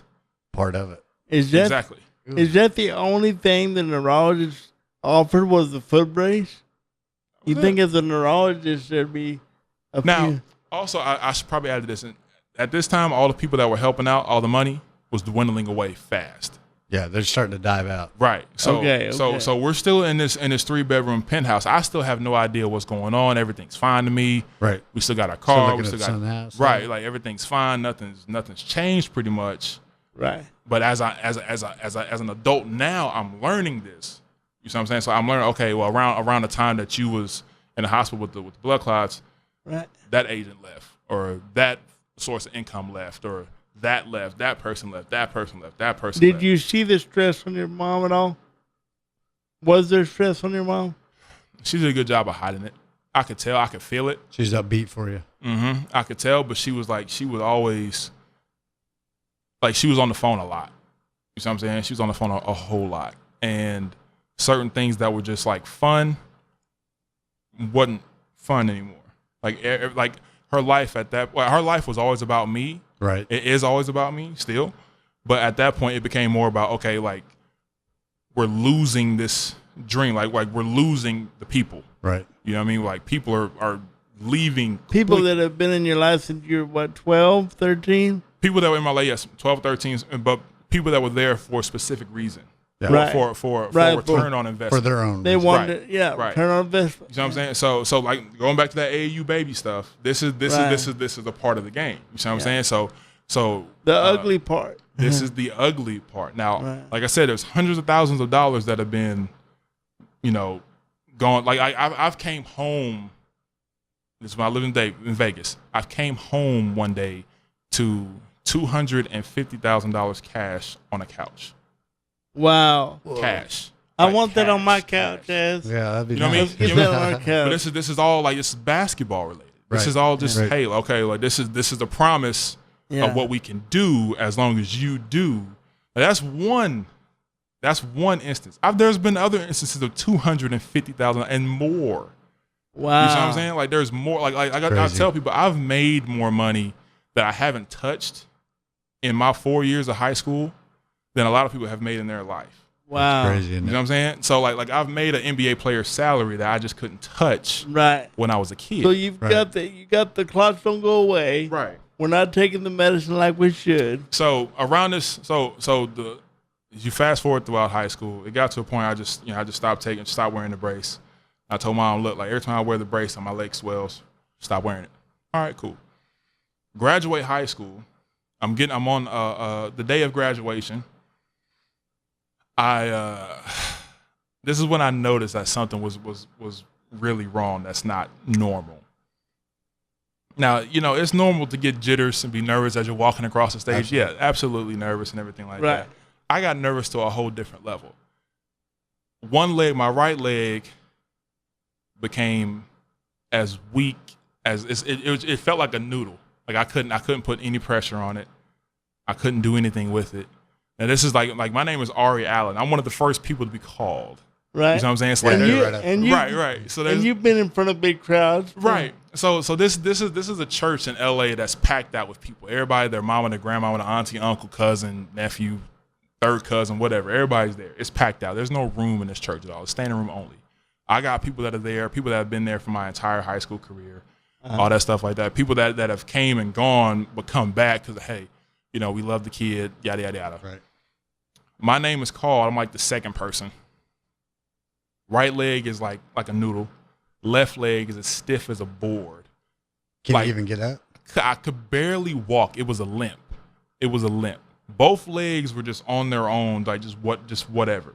Now, the part that sucked was that I walked across the stage, but to get down, there's stairs. Oh my goodness. You see what I'm saying? So I get my diploma. My leg is shaking. First time I've ever experienced spasticity. Yeah. And I'm sitting, I'm not paying attention to it because I'm just more so worried about the stairs, how I'm going to get down the stairs. You're focused on elsewhere. Fortunately for me, like the line for everybody to get, onto the stage and get their diploma was right in front of the stairs. So I walked in a way where I could like start going down the stairs or whatever. And then I tripped and somebody caught me. One of my friends caught me. Thank God. I got to my seat. I sat down. My right leg was still shaking. Yeah. I didn't understand what it was. And then I didn't know, didn't even think about it. Like I was too busy just being, I graduated. There's a lot of energy in the building. Right. Maybe I'm just hyped up. Maybe I'm just like full on caffeine or something like that or whatever the case is. Whatever. Go outside. Everything's fine. Next day, everything subsides. Mom, something's wrong. Something's really wrong. What do you mean? I don't know. I can't explain it, but something is wrong. Just doesn't feel right. Doesn't feel right at all. From that moment, graduated in June of 2009 from Crenshaw High School. We end up leaving leaving California for Vegas in August of 2009. Okay. We left California for Vegas. Once again, went back to Vegas trying to figure out what's wrong. At this point, everybody's gone. Agents. You had nobody then. Nobody. We had to leave the house because we couldn't make the rent. Right. On our own. Rent's like $4,500. Right. Wow. Ridiculous. That's not counting, utilities, et cetera, et cetera. Right. We leave for Vegas. My brother lived in Vegas, so we stayed with my brother. Thinking, okay, somebody's gonna figure it out. Go to the doctor, find a neurologist. We'll figure it out. At that point, it became more about who's your insurance. Yeah. Now you're starting to get into now life is kicking in. Now real life is kicking in. Yeah. It's not like things aren't really, like pampered like they used to be. Right. They're not just like, come on in. They're like, no. Wait a minute. I'm a gatekeeper first. Exactly. Who's your insurance? Who's your insurance provider? You don't have any insurance? Okay, well, you got money for this? You don't? Okay, well, the best we can do, we'll look at them. We'll give them an x-ray, but we can't promise. Yeah, we'll tell you the results, but that's it. Right. Yeah. Still not using the wheelchair yet. Still not using the wheelchair, but from June of 2009 to right around October. In that time span, I went from being that stumbling across the stage, being barely able to walk, to having to use a walker, to not being able to use my legs really much at all. Wow. The only reason why I didn't have a wheelchair is because I didn't have access to one. We didn't know how that worked. Right. We didn't know how that worked. So you're still trying to go on a walker. Which is not functional. No, it's not functional at all. Like a regular walker wasn't really functional at all. Now my brother's house is upstairs, downstairs. Oh my goodness. So all I know is that each time I wanted to eat, if they didn't bring the food up, they more or less were like, just because this situation is new and everybody's like, okay, well, you're kind of milking it, So even family thought you're milking it? To a degree, because everybody's like, okay, like you can, come on now. Right? Like, there were some times I could get up and down the stairs. It wasn't like running or like shuffling. It was like scooting. Yeah. But at the same time, you weren't walking up and down. Oh no. Yeah. Oh no, I wasn't walking at all like that. Like my ability to walk had disappeared. It's gone. Vanished within that moment. I'm still taking my Coumadin. All right. I still got blood clots, but I'm just taking Coumadin and stuff like that or whatever. So now we're like, okay, we're not playing ball at this point. No, that's still not in the equation. We're still thinking, okay, whatever this is, it'll zap away. We're gonna fix it. We're gonna fix it. Like it's just like a, screw it, just a screw. What you hear every day. Right. It's just a screwdriver. Just screw it in. Some became unbolted, whatever the case is. Some got unscrewed. Just screw it back. Everything will be fine. We're good to go. Millions are right there. And that's the same thing from everybody. Right. Or you get back on your feet. I mean, you can be a less version of yourself. You still got the fundamentals. And you still have the size and the foot. Athletic just ability. off the size alone, you can get drafted. You're going to get paid. Right. You see what I'm saying? As long as you run up and down the floor, you're going to get paid. All right. I'm still hearing that. We're still hearing that. Cool. We're fine. Nobody in Vegas really wanted to take the time to actually see us. There was one doctor. He was a neurologist. and he ran a EMG on me and everything like that. The electromagnetic, whatever it's called. EKG. No. I think that's for the heart. This was the EMG. This was like to test your nerves. Okay. Test your nerves, see if they're functioning, everything of that nature. And he did that, and that was the first time I actually felt that. That was painful. That was really painful. When he told me, he was like, "You have nerve problems. Your nerves aren't working for some reason. We don't know where. Yeah. But your nerves aren't working in your legs. You're not getting like the message isn't coming. You're still not diagnosed at this time. No, I'm still not diagnosed at all. I mean, nobody. It's crazy, dude. No, nobody's diagnosed yet at all. Nobody knows. At the same time, nobody's really taking the time to actually figure it out because insurance, right? Money. So the neurologist at the time said, "Okay, look, I need you to get an MRI done." All right, cool. All right, my mom went. We got on got Medicare, did the whole SSI deal, and got Medicare. Okay.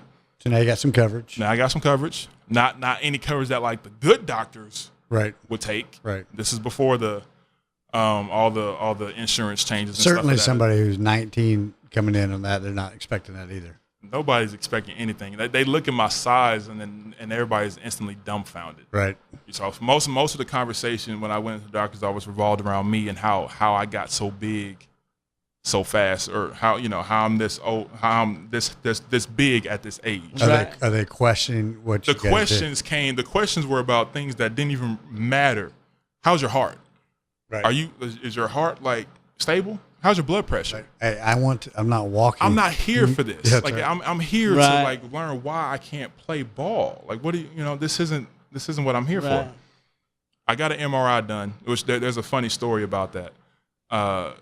2009, this was when right around the time Michael Jackson passed away. And I just remember like the drug that they use, like Proparol or something like that. Right. Some of that sort, whatever the case is. So the anesthetic that he was taking. Exactly. So I'm extremely claustrophobic. I didn't find this out until that day in the MRI or whatever. I didn't know. No. So no. Well, you're extra big too. Yeah, I'm oh my God. So like it's like Baby Shaq. I didn't know.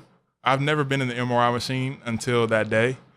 And the first time I went, the guy that was doing it, he was so upset because I couldn't stay still. And he would, hey man, you gotta stay still. I'm trying, bro. Man, look, man, stay still. But you couldn't do it. I couldn't. I had to twitch. I had to move. I wasn't comfortable. Nothing was right. Yeah, and it's a long period of time. It's a long time. It was like an hour. He's like, man, look, wow, we're gonna have to do this another day. Yeah. I was like, all right, man, all right. So I came back the next day, got the anesthesia, and it was Profarol. The only thing I remember was her saying, yeah, it's Profarol, and she dosed me up. You're like, wait a minute. Thank you. I couldn't react fast enough. I was already done. Didn't I? I don't even know how they got me onto the table. Oh yeah. That's still a feat in itself. I don't know how somebody got a 7. Like I'm 19, I'm like 7'1", 7 feet or whatever. I don't know how somebody got me, or how I don't know who did it. Better yet, they got me on the MRI table. A whole bunch of people. Right. All I know is that I remember coming out the machine, getting back into a wheelchair, and my mom kept slapping me in my face, and the lady kept slapping me on my leg. And the only thing I'm saying is, I'm dying. I'm Michael Jackson. I'm dying. I'm completely out. And You're out of it. The only thing that's running in my head is the fact that Michael Jackson was killed, and the anesthesia was Profarol. Right. So in my head, that's the only thing that's staying in my mind. Yeah, you're like, I'm done. So I'm panicking. I'm just not conscious. I'm like subconsciously, I can hear my mom, but I just can't wake up. Right. You know what I mean? So I panicked at the MRI machine, and my mom she still talks about it to this day, because like I was still out of it. She pushed me out the door and everything like that. I was still in the chair, and she pushed me into the car. Like she didn't, like we're still new to this wheelchair stuff or whatever. So like instead of her like guiding me down the ramp, she let you go. She just let me go. Oh my goodness. So I just boom right into the door. All right. So we get the results back, and still don't know. They didn't diagnose you. Still don't know. No diagnosis, nothing like that. I think I got told something like, it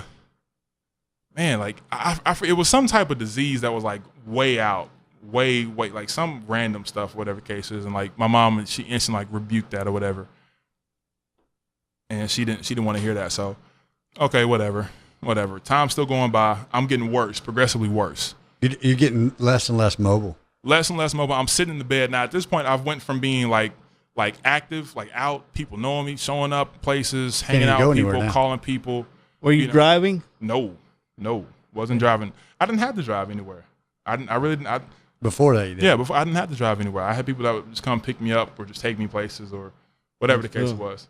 Yeah, high school. Yeah. Yeah. So, progressively worse. And at this point in time, like, I lived in Vegas. I had friends in Vegas. Ex-girlfriend lived in Vegas. Didn't contact them. Didn't contact anybody. I stayed off. Like my Facebook appearances were far and few. Okay. Low profile. No profile. None. Like I talked to people strictly on like a, I talked to maybe 3 people, and that was it. And because I didn't know what was going on, I just stayed to myself. I didn't go out the house. Right. I played video games all day. I didn't read a book. You're thinking that's probably the best strategy to come back. I'm thinking, yeah. Well, when you come back, you want to be at full strength. Right. I wanted to bust up on the scene and like, man, where'd you go? What happened? I heard you're back. Oh man, I just had to go through some things. I'll be back. Right. You know what I mean? So like, there's people that would pop up on my Facebook and my MySpace at the time that was like, hey, where are you at? How come you're not playing ball? And my excuse at that time, if I could go back on my Facebook, I would show you. Man, I'm just doing different things right now. I'm trying some different things out. I had to figure out how to lie about that. Yeah, just sort of like avert it out or whatever. And it got to a point where I couldn't run from it because my draft class, if I went to college, if I graduated in 2009, from 2009 to 2010, I would have been in college. That I would have been in that next draft class. Right. So I think 2009 draft class was James Harden. So it's about your time period when that's all happening. It's around my time period. Right. So everybody said, hey, where are you at? We don't see you on the college hoop scene. We don't see anything about you on the blogs, NBA blogs, no draft combine, nothing like that. Where are you? College, nothing. I'm having to ignore it. Or the people I choose to respond to, now, if we can the beard, you mentioned Harden. Yeah. He's an LA guy. Yeah. So were y'all on the high school scene at the same time? Around the same time, yeah. James, I think, was maybe had I stayed in my 08 class, he would have been a year ahead of me. Okay. But since I graduated in 09, he's 2 years ahead of me. I got a story about James. It involves me, James, and the girl. I more or less like this girl he liked. Yeah. I got her before. I dated. Nice. The beard was beaten. You heard it here first. I beat the beard. That's right. my guy. That's my guy. Good guy. Good homie and all that good stuff like that. But yeah. But so everybody's asking like, where are you? What are you doing? Brandon Jennings had went overseas, played ball overseas, and then came back before he got drafted. I think he got drafted in 2009. These are all guys you've been. All guys I grew up with. DeMar DeRozan, Drew Holiday, DeMarcus. It's like the next few years. Yeah, all the guys I played So all against. the where's Auri stuff is really coming up, probably. Mm-hmm. And I'm having to watch guys I played against or guys that I grew up with get drafted into the league. Did it change your love of the game at all? I hated it. I became so upset. I became so angry at not just basketball. I became angry at life. Like my faith took a big hit at that time. Like I became angry at God because I felt like this was something that was done. Right, like this was done intentionally. This was like a didn't make sense at all. Yeah. At all. So you're but still on the chair. They tell you the MRI, no diagnosis, and then what happens? There was a guy that came into the picture and talked to my mom, and he told us about Oklahoma. Okay, he knew some people. This is when Cable was coaching at OU. He said, "Look, okay, you guys can move to Oklahoma and start over. There's good people. The medical's great. People actually like they like people. They take time with you.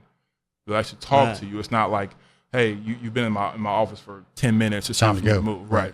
This is the hey, okay, well let's see what's going on with you place. And so okay, you guys can move to Oklahoma. We'll take care of you for a while. We'll see what happens. If Auri gets on his feet, we can get him in OU for a year, play with Capel. He's a shoo-in. Right. OU was still hot. Blake had just left. Super hot. Right. Blake had just left. Capel was on fire. This was right before Capel got fired. So okay, this okay, cool. They told my mom about it. My mom was just like, "Pack up. We're moving to Oklahoma." I said, "Where?" Right. Who? Are we going to be riding horses? Man, oh my goodness! I promise you, for the longest, just call me Mystic JP on the way now. on here, Right. on the way out here, I could have sworn I was like, "Mom, you think they still ride horse and buggy out there?" I promise you, I'm like, there's probably like cobblestone streets and horses and buggies and all that stuff everywhere, or whatever.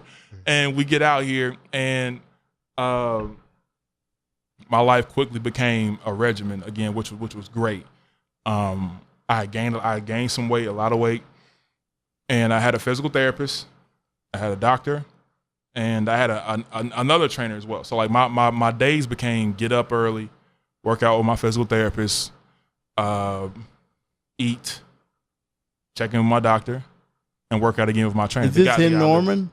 We lived in War Acres when we first moved out here. Gotcha. All right, cool. I stayed with a friend of mine, stayed in War Acres. And it was him, his wife, and his daughters. His daughters all played basketball as well, and they quickly became like little sisters to me as well. But they would all ask me like, "Hey, what's wrong? What do you know? Right. Why are you here?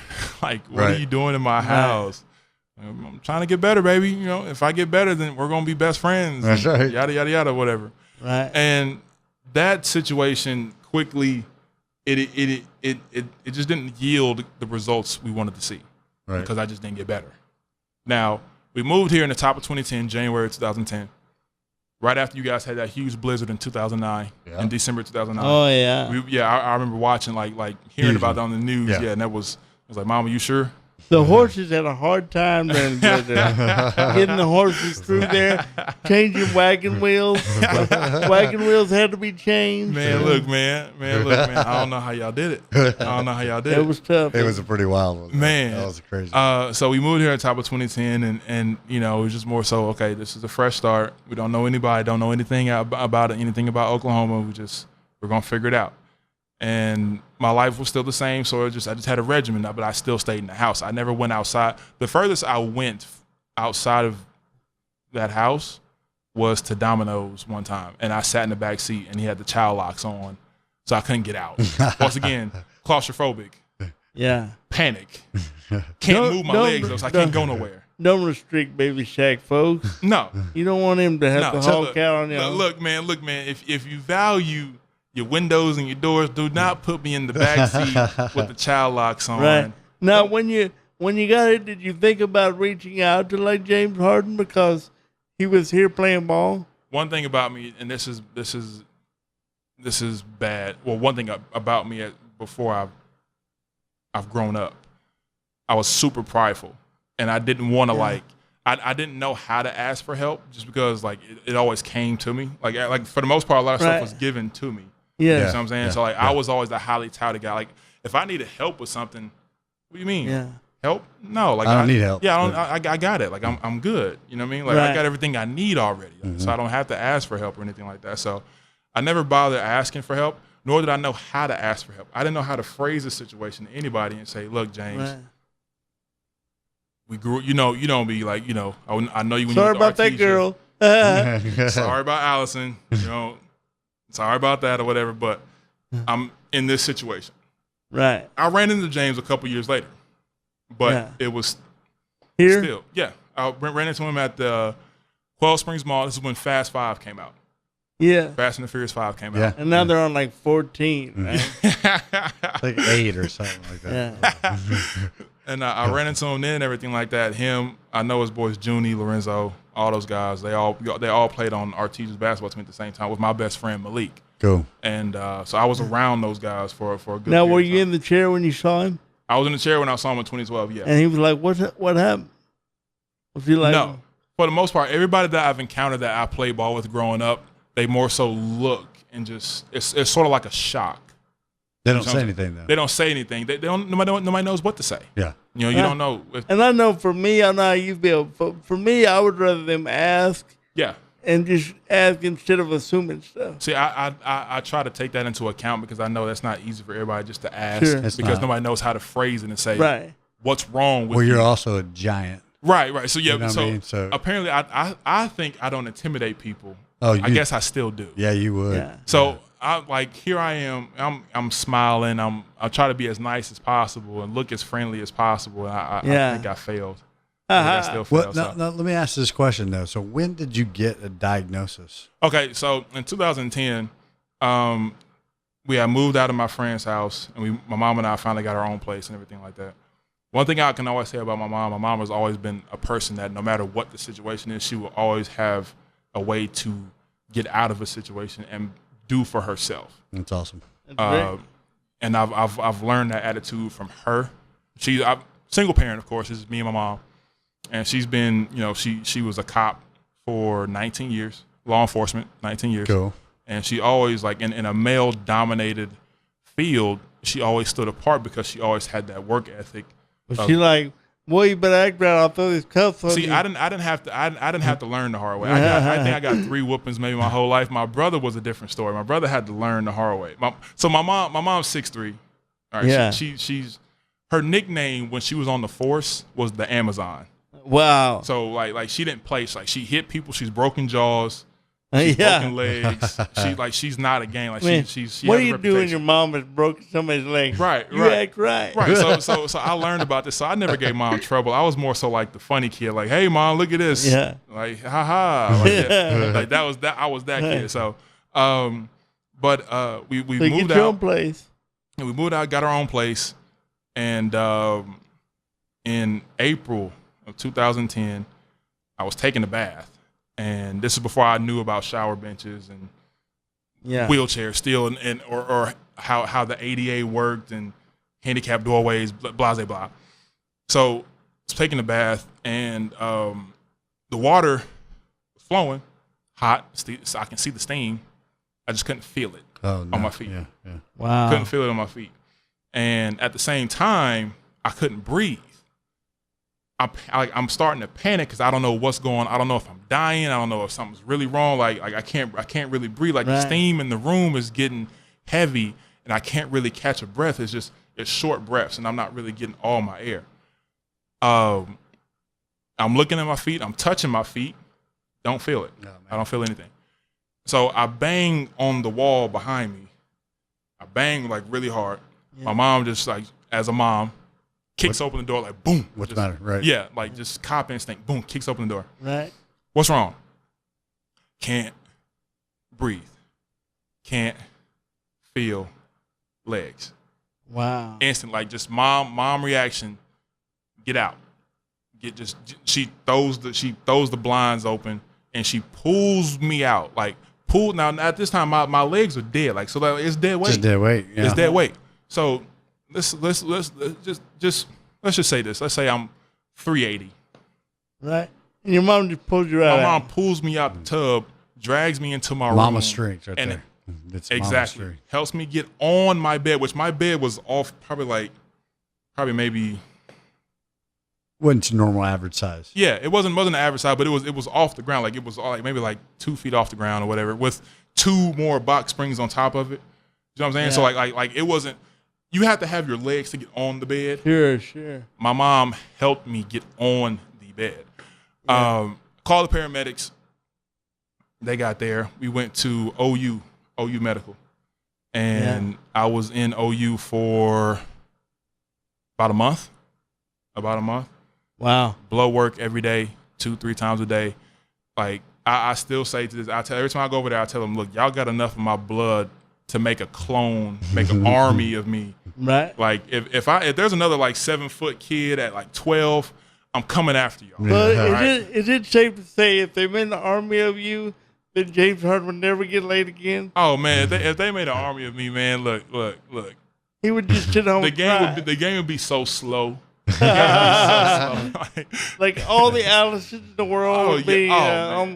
Oh man, Allison, man. Oh yeah. So they take your blood. They finally give you a diagnosis. What they say? Negative, no diagnosis. They came back with a list. My doctor, Dr. Barrett and Dr. Brian Coleman, love these guys to death.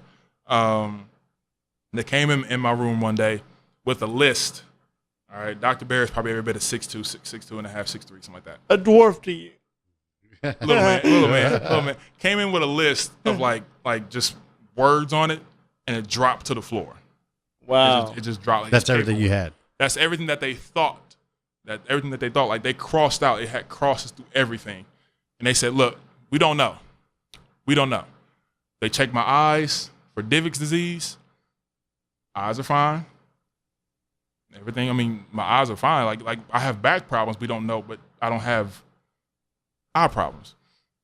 You don't have all the symptoms of MS. You have an atrophy. Right. We don't know. You don't have any of this other stuff. Like I was told I had APLS, antiphospholipid syndrome. No. I did that test. The doctor said it came up positive. Did it again the next year, came up negative. Wow. Did it again later that year, still negative. No, nobody knows. Nobody knows. So in a sense, the question becomes, how do you treat something you don't know? Yeah, you don't. You don't have any way to treat it. Yeah. You don't. There's nothing to do. You just hope it becomes stable. So with my situation, I stayed in the hospital long enough, and I don't think they gave me any like medication. I just more or less I was just there. Like they gave me my Coumadin. You're young and relatively healthy. Young and healthy. Aside from a random back problem, which we don't know your where. leg's not working. We don't know what's going on. Don't know. Is that when they gave you the first chair? Yes, I got my first chair after the stint at OU. The first stint at OU. After that, I went to Valor Rehab, inpatient rehab, for 3 weeks, another month. But they still didn't have a diagnosis at that No diagnosis. Wow. I just left the hospital with. Couldn't walk. You have some type of. We don't know. Yeah, you have some type of neurological issue. Now, at the same time, like I'm not big enough for spinal taps, and I'm not big enough for MRIs. I'm sorry, I'm too big for MRI machines. I was fixing to say, wait a minute now. Yeah, and the spinal, and people were afraid to do a spinal tap because of my blood clot issues. Yeah, yeah. That's true. So everything that could have been done to sort of help diagnose the situation, it seemed like there was a block. Like it was. And that's a theme with me is like, okay, this is perfect. Like this is how it usually works. Like it could be so simple, but right. There's this in the way. So then when did you get the diagnosis? I still don't have a diagnosis. You still don't? I just saw my neurologist last Monday. Not my neurologist. I saw his nurse last Monday, and I don't know if this was a mistake that she made, but she read through the whole chart with me, and at the end of it says there's no diagnosis. Would like to get some spinal fluid to help with the process. I mean, do you not think it's got to be something in the spinal cord? Obviously, right? It's something in my spinal cord. I had an MRI done at my T level a few years back that said I have lesions on my spinal cord. Okay. We don't know how. We don't know where. It's not on my lower level. It's on my T level for some reason. Right. Usually, like things that are on your T level would affect. Yeah, you'd have more chest and right. more Chest, your, arms, your abs, and all that, which is all fine. All fine. I bench pressed 245 last week. Yeah, nothing. That's fine. Yeah. You know what I mean? So, it's just my legs. I just can't. Like well, you got spasticity. I got spasticity. You have it there. Yes. But I can feel everything. Like if you touch me, I feel like you touch my toes. I feel. So that everything. feeling came and goes. The feeling went that day, and that night, and it's back. That's good. Now, from that situation, from that bathtub incident, that water was so hot. On my left foot, I think it's a 2nd-degree burn. Like it was the water was scalding hot. All right, and I couldn't feel it. And to this day, like if on my left foot, you can clearly see like the discoloration on my foot. Wow. And I left it like that, just like as a reminder, just like okay, like I want to remember this day, this night. This hospital stand. Right. This is the first. This is the very first. Right. You know what I'm saying? Well, so I got to ask a question here. I mean, we're going to run out of time here, but so tell me how your outlook on life is, because since I've met you and I met Emeka and everybody, they're just like, this dude is positive being. I wanted to get you on here before you go to Dallas for your stuff. Yes, sir. Because I didn't know where you're going to go after that. Yeah. But I've seen you around. I say the wheelchair community, but I've seen you around places. We talked about that a little bit today. I show up I'm doing a vlog for Okasa. For Okasa, which is a wheelchair basketball for the kids. And there's Auri sitting over there watching. So that type of stuff is something that we want to figure out how that changed for you. You know, what's different now? What do you, because you seem like you're smiling all the time. You're positive. Right. You know, I'll say this one thing, and I posted a picture earlier today on Facebook, and it's a picture from my newspaper article, and it's just me watching the kids that I have work out, and the caption says, and it's something my mom told me a long time ago, know who you are. And this it got to a point in my life where I completely lost track of who I was as a person, as a man. I saw that. As I lost my faith. I lost everything. I lost my identity. I lost everything. And I stayed in the house. I didn't do anything. I didn't talk to anybody. I talked to my girlfriend at the time, and that was the only person I talked to. Calls that came in from my best friend Malik, ignored. Calls that came in from my brother, ignored. Other family friends ignored. I didn't want to talk to anybody except my girlfriend. That was my safe space, and that was because. And even then, she lived in Vegas, and I was out here in Oklahoma. And my mom came in one day, and this was right before she told me to get up and get out of bed and start doing something. She said, "I need you to figure out who you are. I need you to learn who you are again. I need you to find out what makes Auri, what makes you, you." Yes. And it took me 6 years. I was 26. And it dawned on me. And I got to a point where, like, all the frustrations of being told I would never walk again, doctors telling me they don't know what it is, and, you know, the times I've cried, the amount of tears, the time I put into to crying and trying to release all this stuff like that. And it dawned on me in 2016. And this is how I'm able to go by. Now, I've been coaching for 6 years.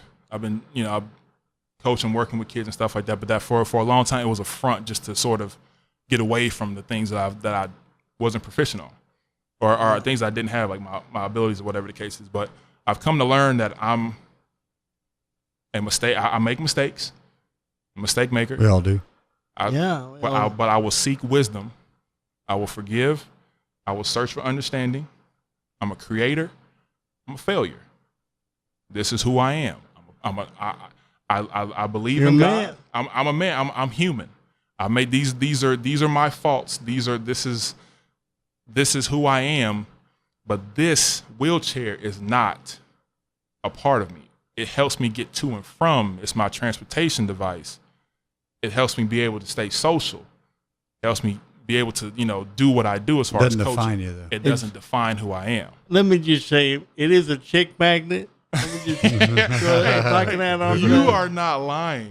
You are not lying. Tell them the true secrets. You're not lying. Of the disability world. You're not lying at all. But I agree. That's a great outlook. I think that's another conversation for our sex story. There we go. Yeah, that's exactly right. But that's a great outlook, though. Seriously, to find yourself, to find your purpose, which is what we're all trying to do. Yep. We're all trying to live and get our piece of the American dream, but also leave a better world for the next people coming up. Exactly. I honestly believe that once you find yourself and you know yourself, your purpose, and your and understanding of what you are capable of will be clear. Right. If you know who you are, like if you know, okay, like I said, this is me. Like, I know who I am. I know that basketball makes me happy. I can't run away from it. Like I said, like I grew a lot of resentment. You tried to run away from watching my friends get drafted and watching everybody have success and everything like that. I've seen the million, I just saw like DeMar he just got a 100 something, 20 million, whatever it is, contract or whatever the case it is. That could have been me. Right. But I'm okay. Right.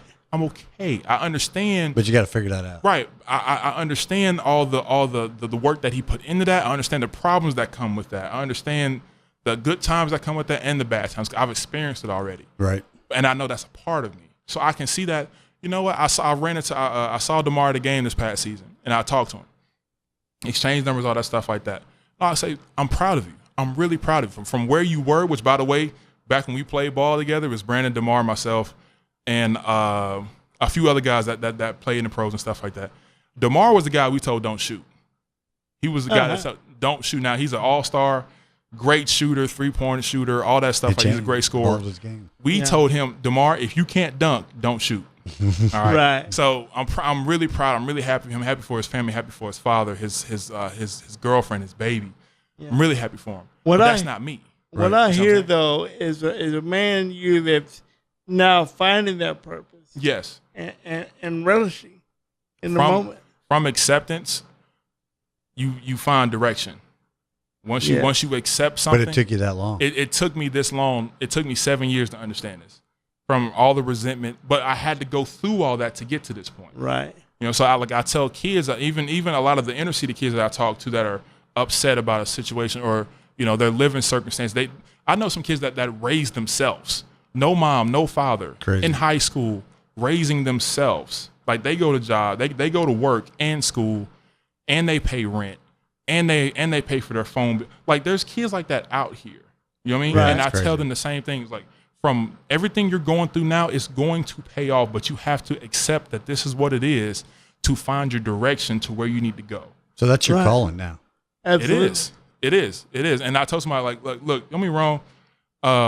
It may not be the most profitable thing, tangibly. Like I may not have like a lot of money, but don't get me wrong. Like I'm happy with what I have. Look, I got a nice car that I was fortunately to get.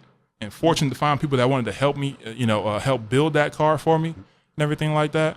I got a roof over my head. My mom's healthy. My brother's healthy. My niece and nephews are healthy. That's right. He's my best friends. Like I just saw my best friend for the first time in almost 10 years in this past February, and nothing changed. Let's go. You know what I'm saying? So everything is great. We definitely want to hear back from you after you do your stint in Dallas and for sure. Have a follow up on this show because I've really enjoyed this.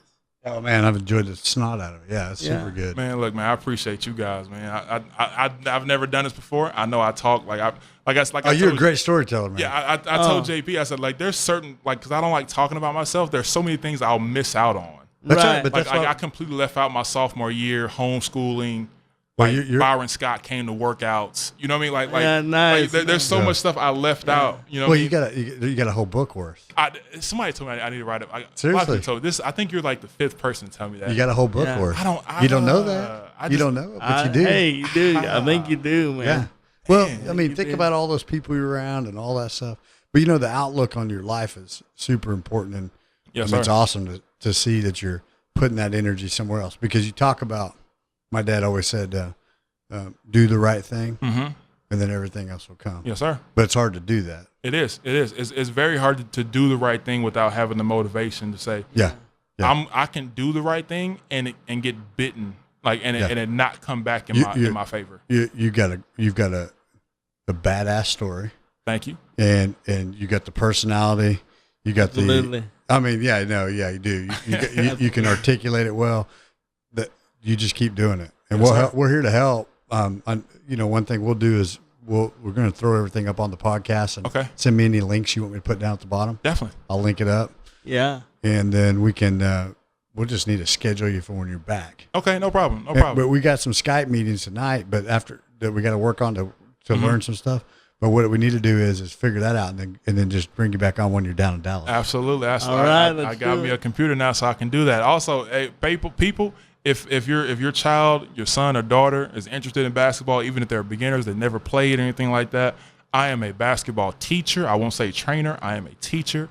I teach the game. I'm hoping to develop some fourth, fifth grade, and sixth grade teams for the winter. Through the Santa Fe Family Life Center and everything of that nature. Yeah. So if you're interested, and I'll make sure if you guys plug it out. We will link to all that. I definitely will. I'm working on. I got some T-shirts coming out. It's called Spread Love. It's the Okie Way.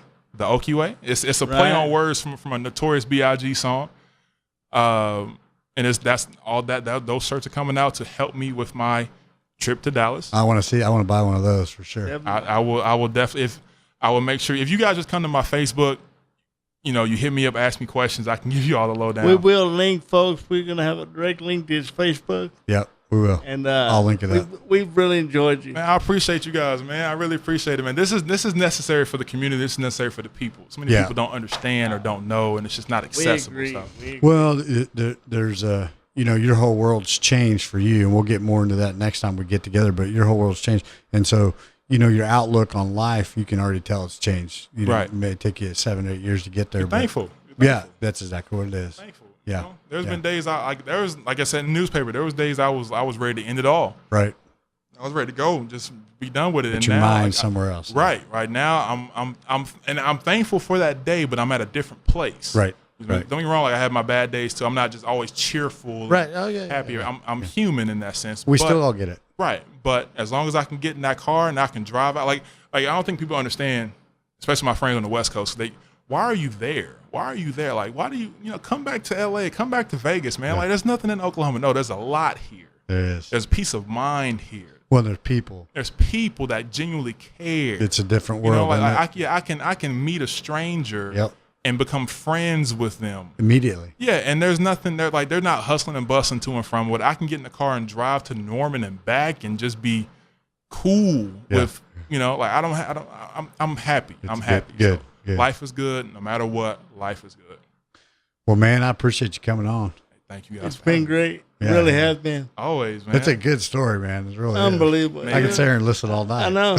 and you kids, I've got to talk hoops, man. I just really enjoy that. Hey, man, you can talk hoops whenever, bro. All right. Well, thank you, guys. Appreciate it. Thank you. I appreciate you guys. Have a good night. Just keep on doing what you do.